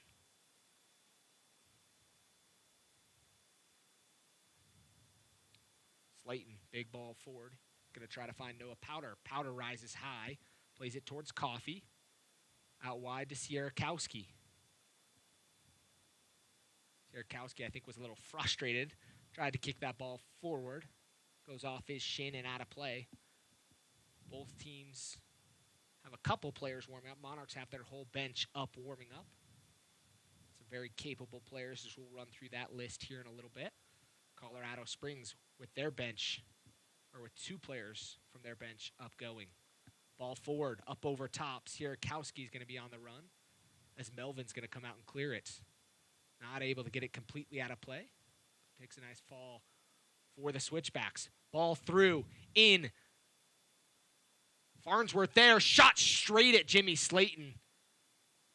Right down the throat of Jimmy Slayton. Pretty easy save in the end. As Labisi had it all for him. I don't know if Farnsworth just getting to him the end applied enough pressure that it made it uncomfortable, but Labisi had a golden opportunity, but unable to capitalize. That's a good start from the Switchbacks. One-on-one with Jimmy Slayton, and it's all they can ask for throughout this second half. Opportunities will be there. Can they capitalize? It's a good opening look from the Switchbacks, who have just clawed their way back into this contest, despite all of the momentum being in favor of the Monarchs throughout that first half. And Tom, you've got to wonder, does Hamas and Alave quickly make a change here in the next few to try to change what's going on? It just feels like the Monarchs have come out a little lackadaisical after what happened late in that first half, as we're going to see another long throw-in coming here from James Moberg. There are options aplenty. Gallardo being one of them that can offer a spark when called upon. Vega, another potential substitute that'll enter the field midway through this second half. There are certainly options for Hamas and Alave. Ball makes it all the way up into the second deck here. Into the cheap seats, right? Might be a baseball term, but I understand. I will say, the beauty of this stadium, though, there's no bad seat in the stadium. You buy a ticket up there in the nosebleeds, as they call them, and you get a great view of the mountains. Breathtaking. The sunset, if it's being played at a certain time of night. And breathtaking pitch here at Rio Tinto Stadium. This ball's going to go out. Looks like the Monarchs are going to make their first substitution here quickly, with Harris coming on. Harris saw a lot of minutes last week. Got the start last week, coming on as a substitute this afternoon.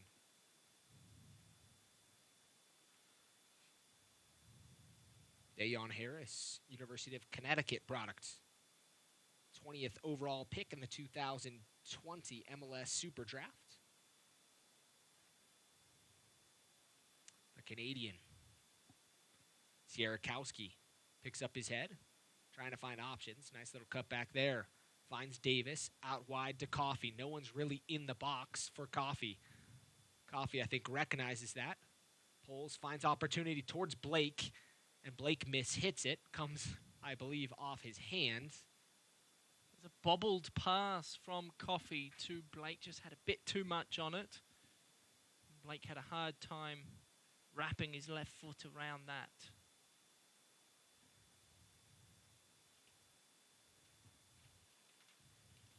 Ball out. It'll be a throw-in for the Monarchs. The NWSL Challenge Cup is headed into its stretch run. Be sure to tune in to the championship match next Sunday on CBS to see who takes home the title.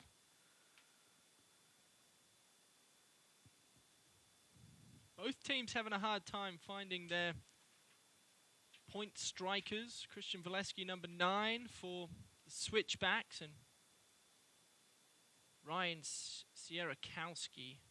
Brody cutting through the defense like a knife in warm bread. Plays it out wide to Powder. Powder inside the box, just in front of Sierakowski.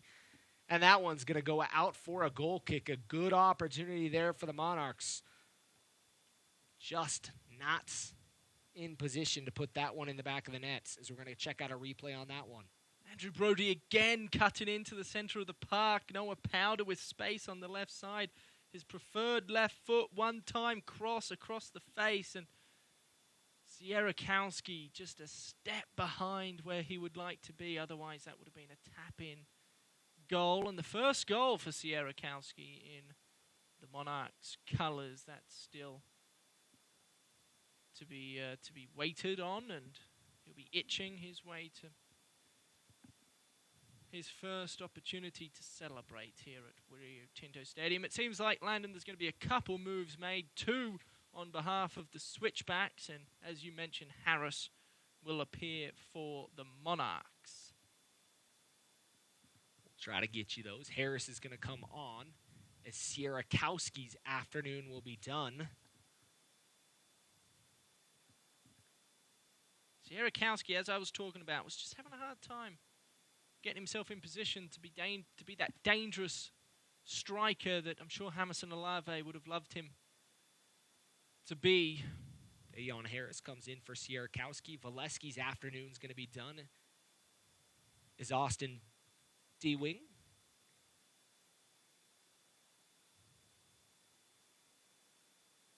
Who was a phenomenal sub last game, had himself a handful of opportunities.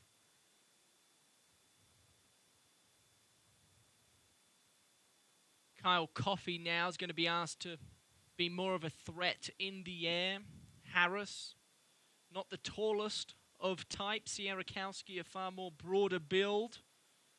Kyle Coffey was having great success, making long, deep runs. That job may well go to Harris now. Fresher legs. Kyle Coffey can sit back a tad, be more of an aerial threat. Ball's going to be played inside the box. Slayton comes out, collects, and he'll survey his options. Other substitution that came on for Colorado looks to be Kamara.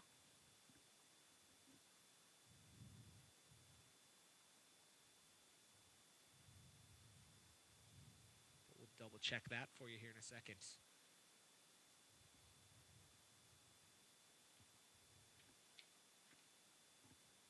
Ball's going to go out for a Monarchs throw-in.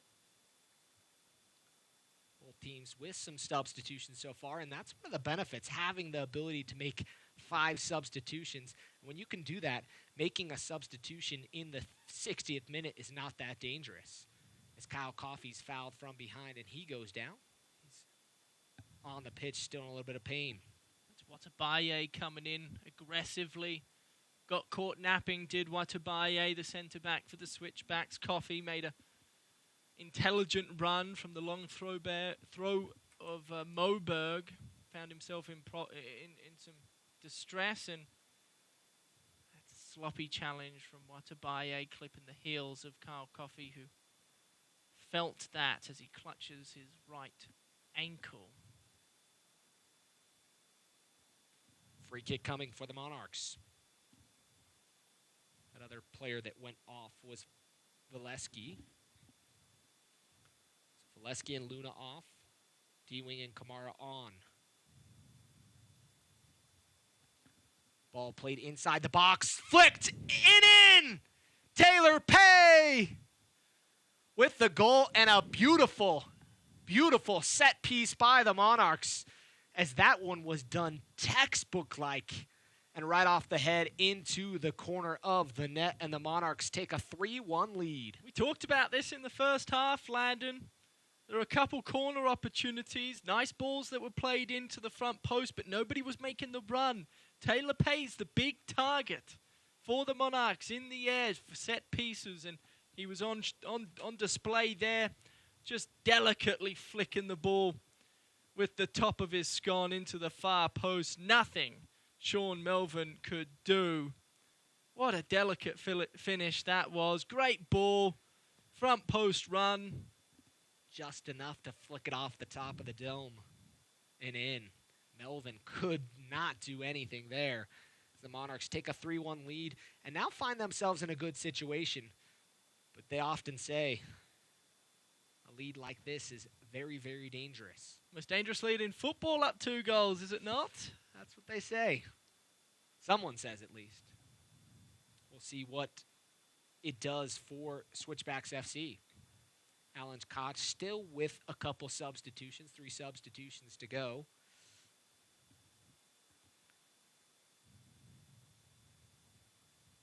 Ball played forward inside the box. Slayton's going to come out. He'll watch that one roll. He's going to take it to the corner. Kill off a little bit of time. Switchbacks in a precarious position at the minute. Look, they love to counter-attack. It's where they've been most dangerous. But now they find themselves down 2 goals. And so they're going to have to force the issue, find a way to regain possession, control the tempo of the game, and put the Monarchs on their heels. As of right now, Monarchs more than content to flick the ball back and forth across their back line when they regain possession. Switchbacks in a far from ideal delicate ball that is. Ball Taylor inside Pay. the box. Pay there. But a good job by the Switchbacks to get in front of it. It'll be a corner kick, first of the second half, second of the match for Colorado Springs.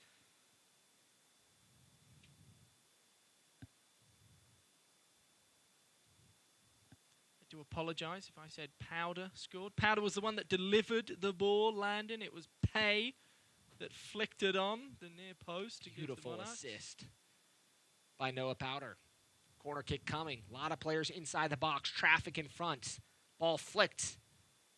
And it looked like it took a deflection. It'll be a second corner kick in succession for Switchbacks FC. Apologies if we caught that wrong. That's all right. 2 peas. 2 peas in a pod. Taylor Pay wouldn't be happy with us. Pay and Powder. Both had great games so far. A lot of traffic, like I mentioned, right in front of Jimmy Slayton. Ball sent in. It's going to go long. Player goes down inside the box. Ball played back in, flicked. And Burt was right there trying to redirect it through his legs. But Slayton was in front of him and stonewalls that one. Well done, Jimmy Slayton. A lot of bodies in front of him there. Ball pinballing around. Did a nice job tracking it, getting down to his lower left and securing possession. MLS is back, and so is RSL's Winning Ways. Watch a re-air of the Claret and Cobalt on Tuesday night at 8 p.m. on KMYU. Jack Blake out wide, plays a big ball. Looks like he got more of it than he wanted. More of a driver than a chipping club there. Blake's had a nice game to this point. I thought he was a bit quiet for the captain last week against San Diego.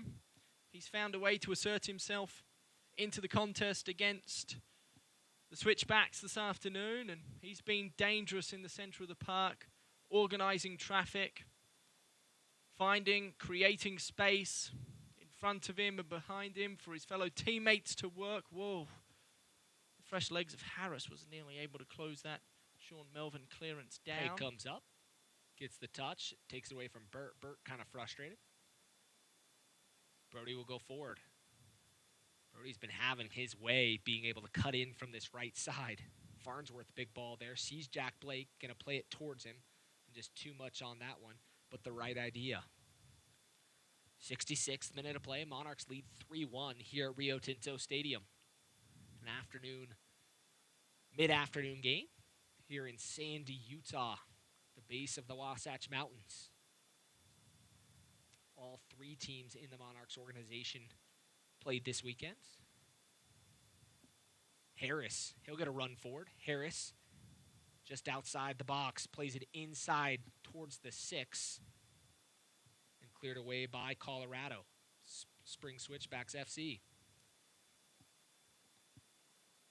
Because the Switchbacks are going to be forced to make a few difficult passes in the center of the park, turnovers are going to occur, and the Monarchs are going to have opportunities catching the Switchbacks off guard. Now, with that said, if the Switchbacks are able to utilize the small space provided, they'll have opportunities themselves. It's going to be a fun back-and-forth affair throughout the last 25-odd minutes of this match. Right now, though, the 3-1 lead to the Monarchs. They're in control of this game comfortably. The point where the Monarchs really don't have much of their bench doing anything. A few guys stretching in the corner. Colorado Springs has their guys up, moving. Oh, but a nice little nutmeg there by Andrew Brody. Plays it wide to Harris. Monarchs on the attack. Ball inside the box, just out in front. And Melvin comes up with it and quickly plays the reset. Harris. I love the beautiful nutmeg before this. Andrew Brody's had a cracking game, hasn't he? Getting shout-outs from Chris Wingert on Twitter. Legend, Chris Wingert, at that. Our Lord and Savior, Chris Wingert, I've been told some call him. Ball going to be played along the back line. You can see now the Monarchs dropping deeper and deeper. Ciervos. Brody comes sliding into him. Ciervos, the goal scorer for Switchbacks. Farnsworth and Kamara go up. Farnsworth gets the better of him. Powder back to pay. 2 peas in a pod. Oh, you're going to cup it again, Landon. Hey, after that connection, they are 2 peas in a pod. You are asking for it, and I love it. Gotta get my dad jokes in for my son and daughter. How is your daughter? She's tuning in today. Emma. She deserves a shout out. Listening to a little soccer. She calls everything baseball, so I'm still trying to work on that. We'll get her there. Good. We'll get her there. Growing pains. Yeah. 69th minute of play. Monarchs lead 3-1 as a foul by Kamara on Farnsworth. A lot going on around the USL Championship, and one of the things that I know we talk about often is the stadiums being built. Monarchs playing in this stadium today, but have their home field at Zions Bank Stadium. Switchbacks FC going to build a beautiful new stadium in downtown Colorado Springs, part of a $2.3 billion redevelopment of the downtown area, and an 8,000-seat stadium. $25 today, I believe, secures your opportunity to get tickets for that new stadium. Going to be opening in 2021. It's also going to host the Division II men's and women's soccer tournaments. So a beautiful pitch. Can't wait to see what that looks like. As I've seen renderings, they even have a VR setup where you can check out the stadium. A lot of action going on in the USL. It's fun to see. Obviously, the Zebra being built. Yeah. Well, and that's one of many. I mean, there's Switchbacks working on theirs. Right. North Carolina, Indy 11, Chattanooga, the Energy, New Mexico. Ball played inside the box, cleared by the Monarchs. Not completely, though. Labisi plays it wide. Burt plays the ball inside the box. Header towards goal as Moberg was slow to rise. As D-Wing was able to get the header, but wide of goal. Moberg got caught napping, caught on his heels for a split second. Open header by the Switchback substitute. Fresh legs prevailing there. Able to leap and to wing. Unable to find the target. For the most part, it's been pretty comfortable for Jimmy Slayton, who's in his second consecutive start for the Monarchs. Looks rather comfortable. Sam Brown. Nice pinch, and Harris has been finding a lot of success down this right wing. Harris, he'll take a crack right at Melvin. Melvin has to push it away, coming right back in the path. But Switchback's able to deal with it.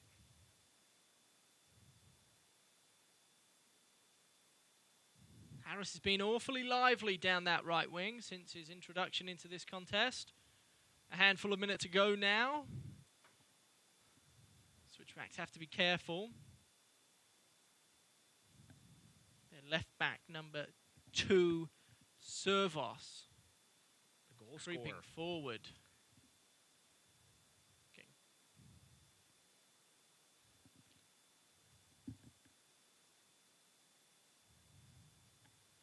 Looks like we're going to have another couple substitutions.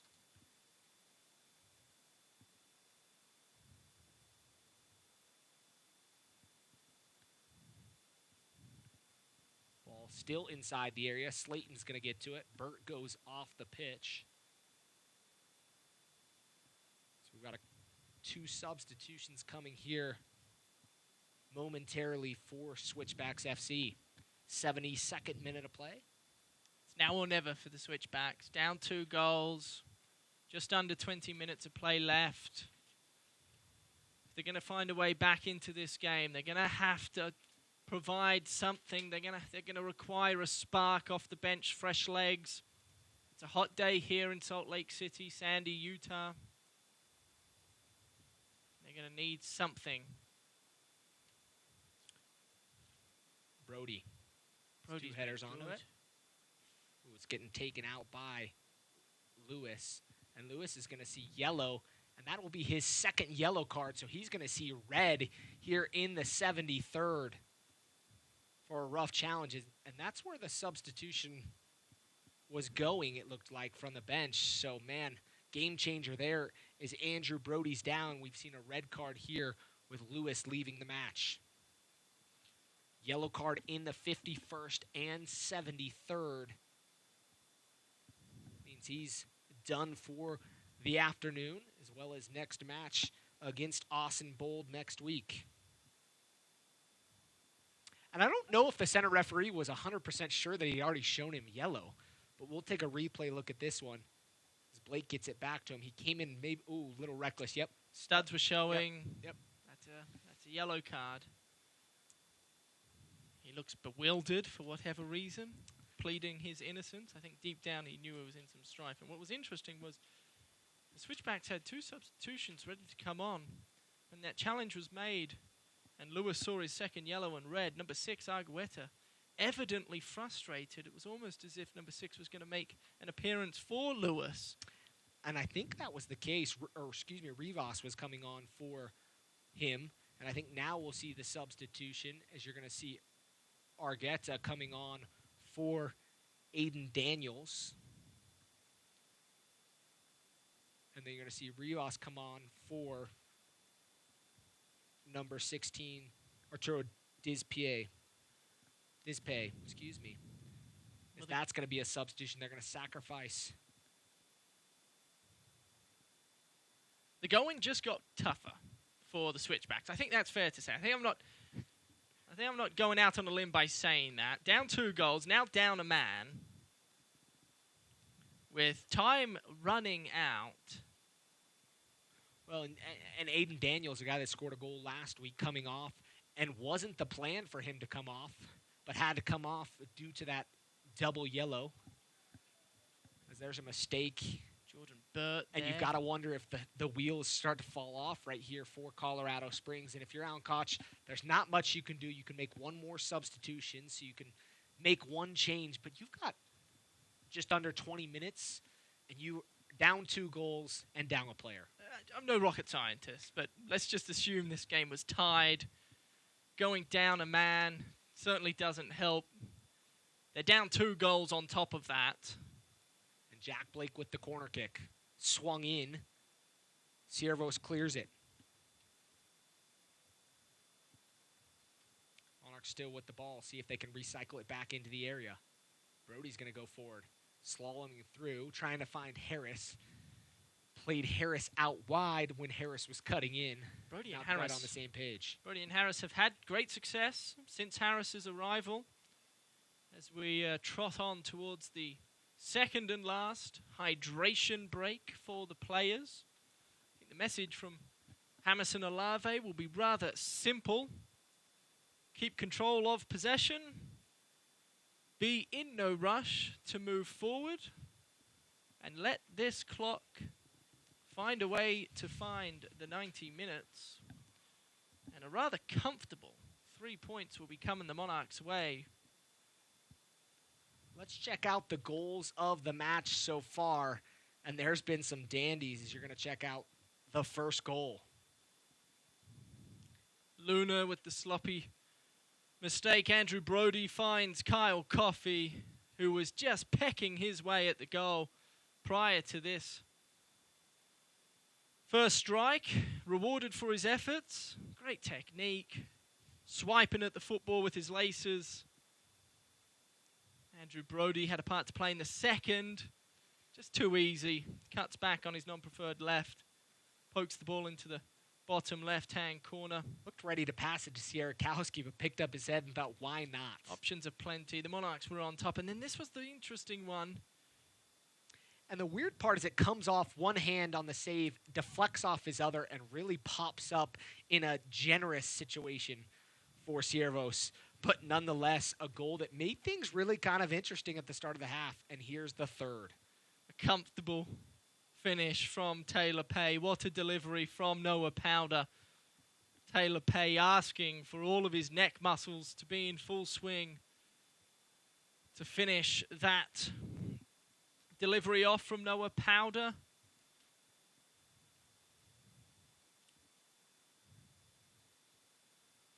Since 1947, Select has been the leader in soccer ball quality and innovation. Select is the official ball supplier of the USL Championship and many of the elite leagues throughout Europe. For the latest Select products and special offers, please visit selectsportamerica.com.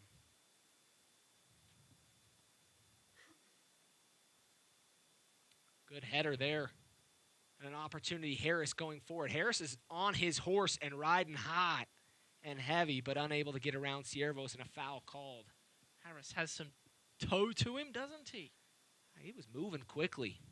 University of Connecticut product. Showed a bit of tecker there. Looks like Monarchs going to make a substitution. A World Cup veteran. One of the few that you can say that for here in the USL Championship.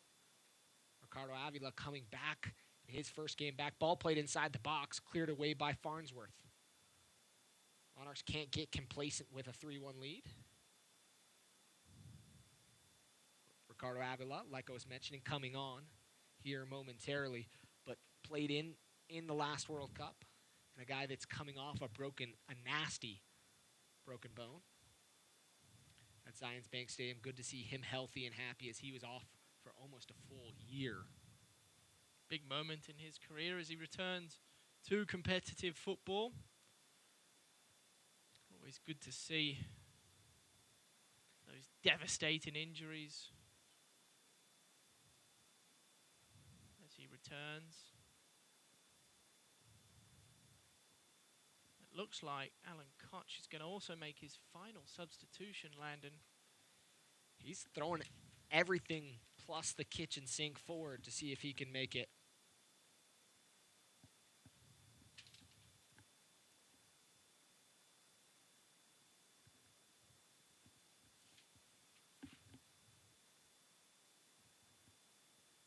With Farnsworth.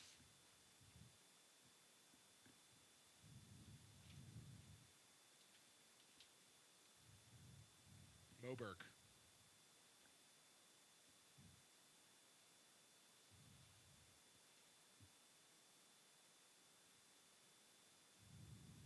Fans follow the Real Monarchs and the rest of the USL Championship all season long in ESPN Plus. Home to the USL, MLS, UFC, and more. Join the nearly 8 million sports fans who have already discovered ESPN Plus and watch the championship live every week. Sign up today at espnplus.com. It's all the best money I spend having a subscription to ESPN Plus. I think my wife's tuning in on the feed on ESPN Plus right now on that account. So putting good use to it. Brody, little shove from the back. As he's fouled, it'll be a free kick coming for the Monarchs. Looks like we're going to have both our substitutions. Kyle Coffey making way for Avila. Avila's going to come on after making his return to the Monarchs after that broken bone is what's got to be a big moment for him. I thought Kyle Coffey was on his way to MVP honors, man of the match honors. But for me, Andrew Brody, Landon, has overtaken. I think Andrew Brody's been spectacular. Nonetheless, Kyle Coffey was exquisite, specifically throughout that first half. Substitution on the opposite side. George Labisi makes way, the South African, who... Oh, dear. Advantage played. Avila gets his first touch as he stands up the attacking player. Harris looks like he was pushed from behind, but referee says ball. That was a sloppy play from Farnsworth there at left back, turning the ball over, asking a lot of Avila, who hasn't made or played much competitive soccer. Pepe, as they call him. Making a monumental challenge in the area. I gotta imagine something that's going to be a challenge for him is fitness. When you come off an injury like that, running is not something you're getting a ton of. Certainly. I think speed of play as well is going to take a bit to get used to. Ball played out wide. Karamoto plays it in towards, deflects off Pay, and Brody's going to get under the ball. Monarchs going to try to clear their line. Harris, nice job with some hold-up play. It's being fouled from behind. Something probably worth talking about for the second week in a row. Landon, the Black Lives Matter armbands being worn by both teams. The USL, the League One and its clubs and the players from across the USL have united against racism and are peacefully demonstrating before matches, as we saw. But one of the other ways is that armband, and you've got to love to see the unity by these sides. Certainly. And by leagues and players across the world right now. It's an important message that they're peacefully getting across. Andrew Brody, fearless. Brody gets sandwiched. He's going to get a little talk after the fact from the long-time Switchbacks FC player.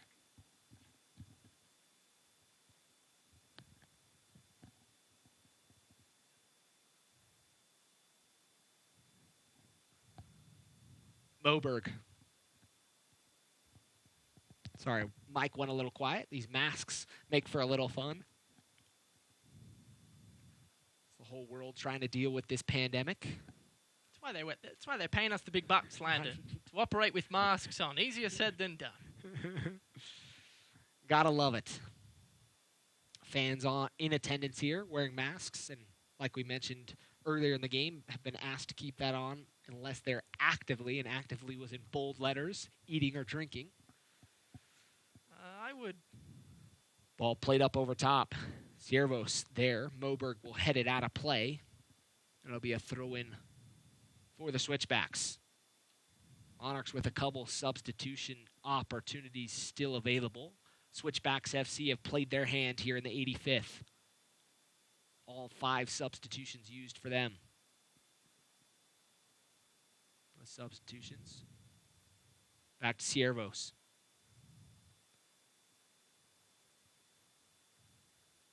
Guetta, heavy touch. Still able to maintain it. He's going to get the return pass. Nice little turn there from him. Back to Burt. Burt, ball inside. Flag up off the post, but that one's not going to count as the first ball.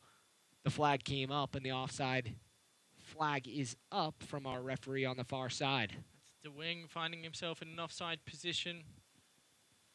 The ball by Ferreira, intended for his attacking teammate. De Wing caught off guard, hoping to be in an onside position. Not to be. Nonetheless, inside the 86th minute here, time certainly running out for the Switchbacks, but they're not giving up hope, continuing to press the issue and try and find a last gasp effort to at least put some added pressure onto the Monarchs as this game winds to a close. Another USL note, 2 games to open the 2020 League One season. 3 new clubs, Union Omaha, Fort Lauderdale CF, and New England Revolutions 2. Or excuse me, Revolution 2. Revolutions would be a car or a wheel, something turning, like the Monarchs today, firing on all cylinders. Certainly found their groove, haven't they? No, hadn't scored a goal. Nice little turn there. Goes down inside the box. Looked like he was looking for that PK as he brought up the landing gear quickly. Ball played from Davis, trying to find Jack Blake. I know there's a little frustration from those two as they were just not quite on the same page. One of those where maybe more experience shows that you just need to keep possession in a moment like that. That's another strong, going back to the Avalar tackle. It's another strong challenge from him inside the area. Have to be careful.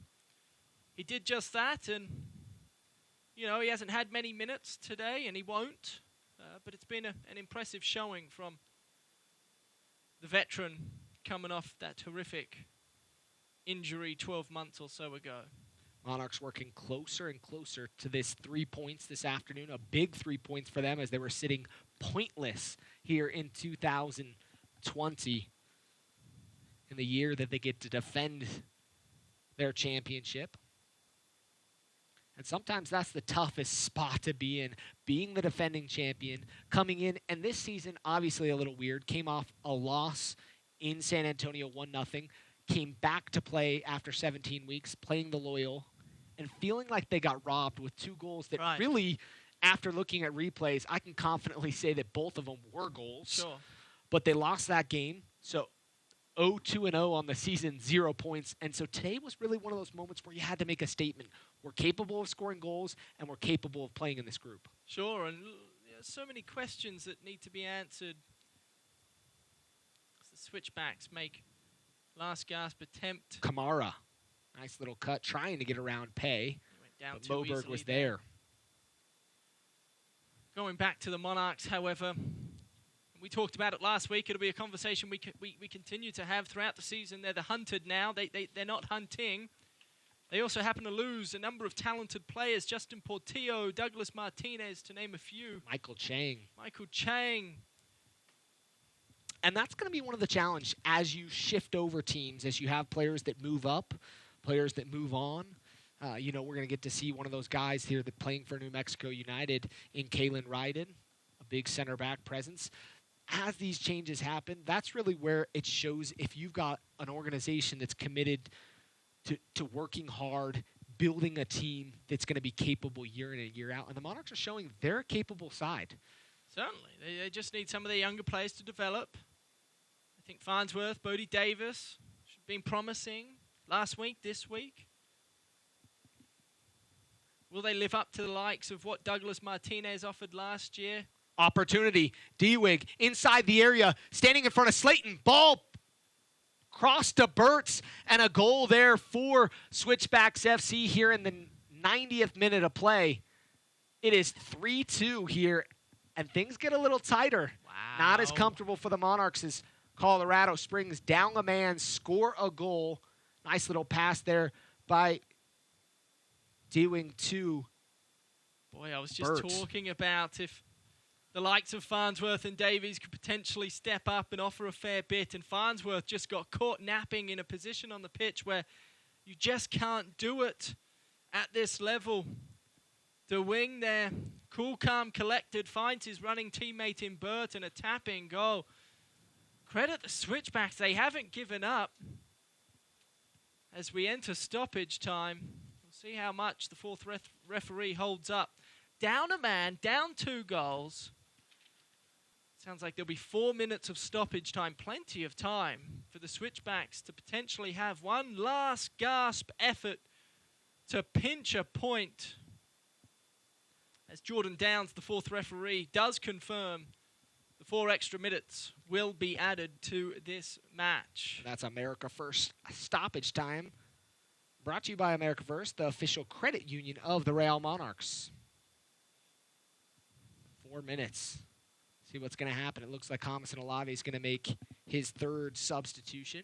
Jimenez, the Argentine, is going to come on maybe to shore things up in the back for the Monarchs.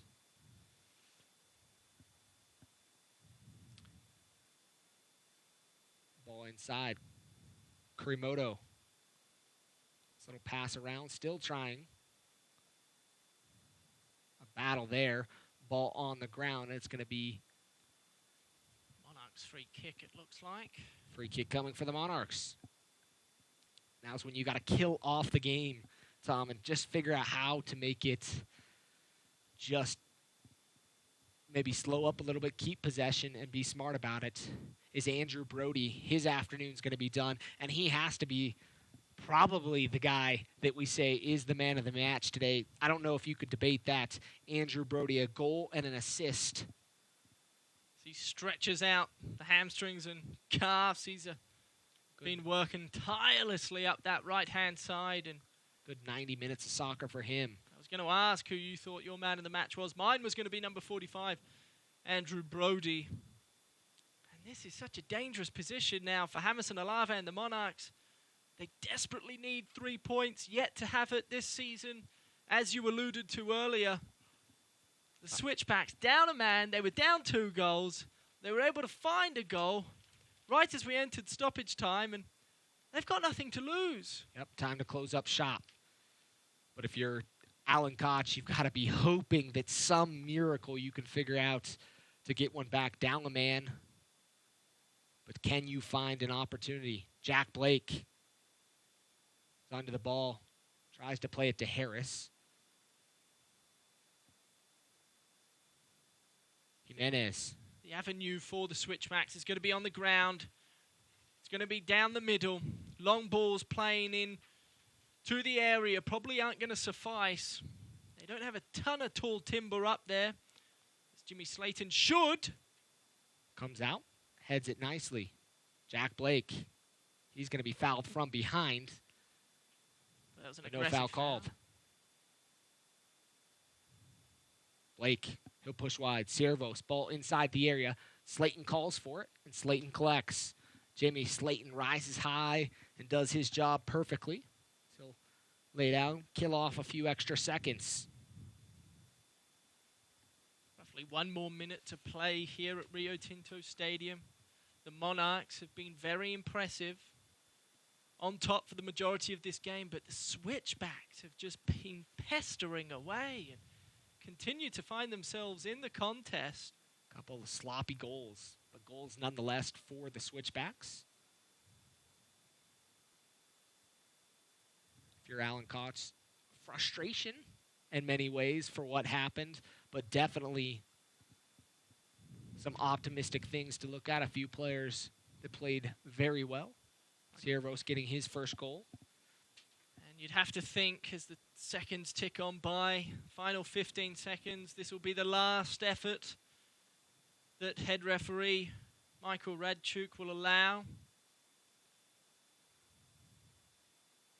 Nice build up there. Kamara, he'll go towards the touchline. Jimenez and Moberg defending him. Comes off, and it'll be a corner kick for Switchbacks FC. And this is when you bring up the keeper. Certainly. Be shocked if you don't see Melvin sprinting up the pitch to get in on this action. Maybe not. He's not even going to throw all numbers in there. He's a big boy. I don't know why you wouldn't have him in there, throwing his weight around. Corner kick, ball played inside the box, and that one's in! Wadabaye, and man alive, the Monarchs crumble here late. Oh my word, sweet beard of Zeus, Landon. Hammerson Alave, furious.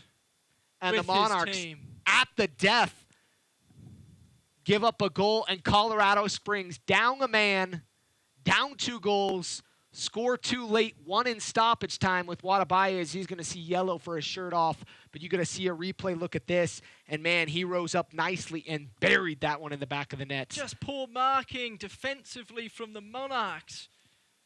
Oh, and it might have been an own goal potentially from Taylor Pay. I'm not entirely sure if that was flicked on by Watabaye and into the back of Pay. Nonetheless, it's a goal for the Switchbacks.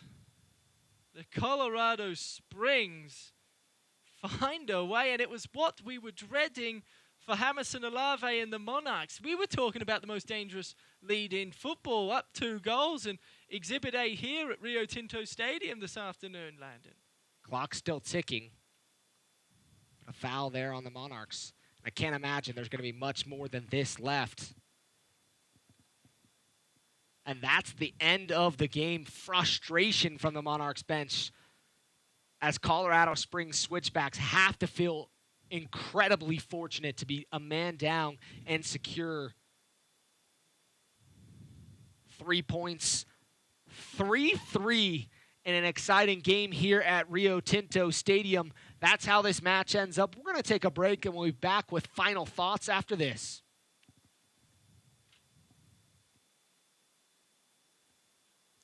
Today's game is brought to you by Ford, America's best-selling brand. Great lease offers, big cash back, and low APR financing are waiting for you at your local Ford store. By MarketStar. Explore something more at MarketStar. Visit marketstar.com for careers. By Steward Healthcare, the official healthcare provider of Rail Monarchs. Visit stewardutah.org. We all have needs, hopes, and dreams. Things to do, places to go, and a life to live. And whatever goals you have, America First is here to help you achieve them. We're here to provide the financial tools and services you need to take care of your family, your home, or your business. We're here to help you keep moving forward. Whatever you need for what matters most, we're here to help. America First, federally insured by NCUA. Here, in places less known, Between Utah's mighty 5 national parks, there are moments that surprise you. Between generations and between friends. Somewhere between what you expected and what you never imagined. Start planning at visitutah.com.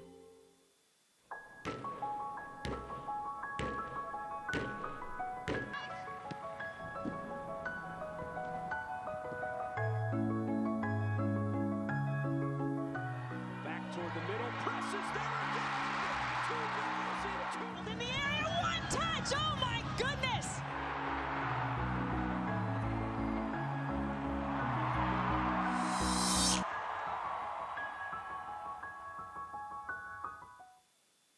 Atlas Disposal is dedicated to preserving the spaces we share. We also understand the importance of sustaining our resources. We're proud to bring our operations to Utah with technologies like zero-emission vehicles and a new recycling system coming to Rio Tinto Stadium starting in 2020. Together, we can keep Utah beautiful and sustainable for generations to come.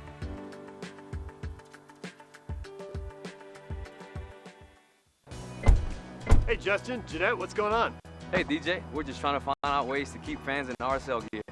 And I'm contemplating how to use this F-150 to fight hunger in Utah. Oh, I got it. Have this sweet RSL neck wrap. And thanks to Ford, you can have one too. All proceeds are going to go to help the Utah Food Bank feed families in need. We're hoping to raise $50,000. Fashion that fights hunger? Now this is a winning combination. Can I get a high five? Really?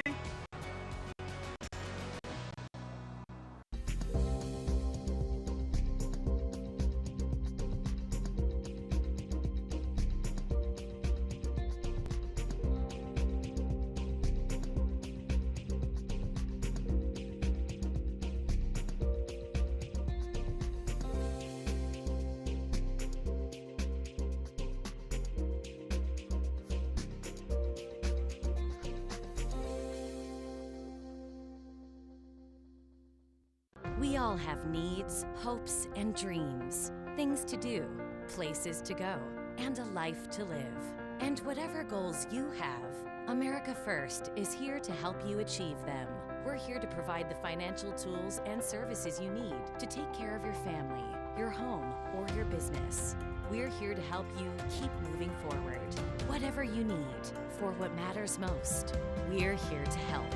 America First, federally insured by NCUA. Hey, Justin, Jeanette, what's going on? Hey, DJ, we're just trying to find out ways to keep fans in RSL gear. And I'm contemplating how to use this F-150 to fight hunger in Utah. Oh, I got it. Have this sweet RSL neck wrap. And thanks to Ford, you can have one too. All proceeds are going to go to help the Utah Food Bank feed families in need. We're hoping to raise $50,000. Fashion that fights hunger? Now this is a winning combination. Can I get a high five? Really?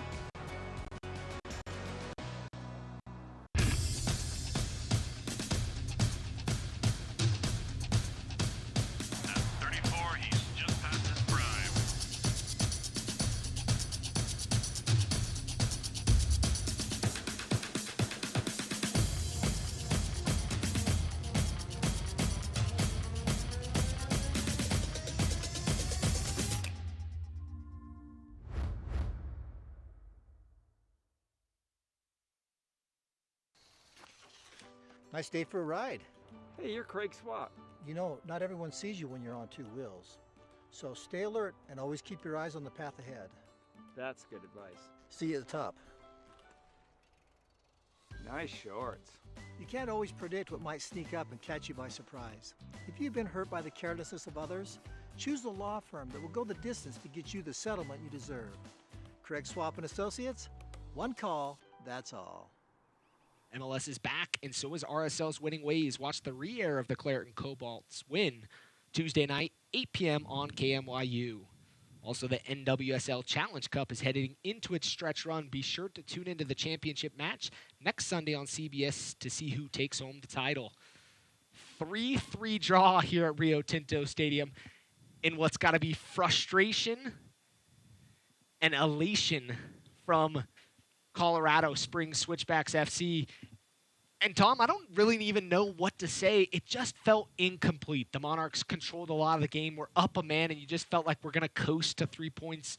But I think that was the mistake, thinking they were going to coast. That was hard to wrap your head around, wasn't it? From the Monarchs' perspective, Hamilton Olave surely is breaking something in the locker room at the minute. He must be absolutely livid. Up a man, up 2 goals late in that game, and they were unable to close things out. They didn't look as though their head was in the game late in it. They thought it was all wrapped and done. But credit the Switchbacks. They just kept pestering away, kept peppering.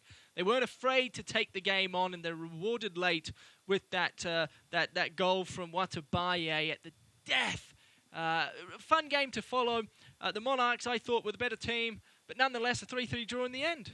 Let's check out the defensive play of the game. This play brought to you by Beeline Pest Control, Utah's favorite pest control company, serving Utah for over 20 years. As you're going to see a save here coming up from Melvin. Just that one hand to deny Powder, and I think Powder felt like that was goal-bound, and it looks goal-bound from that first angle, but a nice left palm from Melvin to keep it out of the back of the net, and that's your defensive play of the game, brought to you by Beeline Pest Control. Powder had more space than I thought he realized. He could have taken a touch and pretty calmly put that into the back of the net. Instead, he slashed at it, and a nice save by Sean Melvin. What a game, Landon. Monarchs have a schedule that's a little interesting coming up here, but the next home game will be here Saturday, August 15th, so almost a month from now, back against El Paso Locomotive. Tom Hackett, I'm Landon Southwick from our wonderful production team making it happen here at Zions Bank Stadium. Thanks for tuning in this afternoon. We'll catch you next time here on ESPN+. This copyrighted telecast of the United Soccer League Championship cannot be retransmitted, rebroadcast, or reproduced without the expressed written consent of the United Soccer League Championship.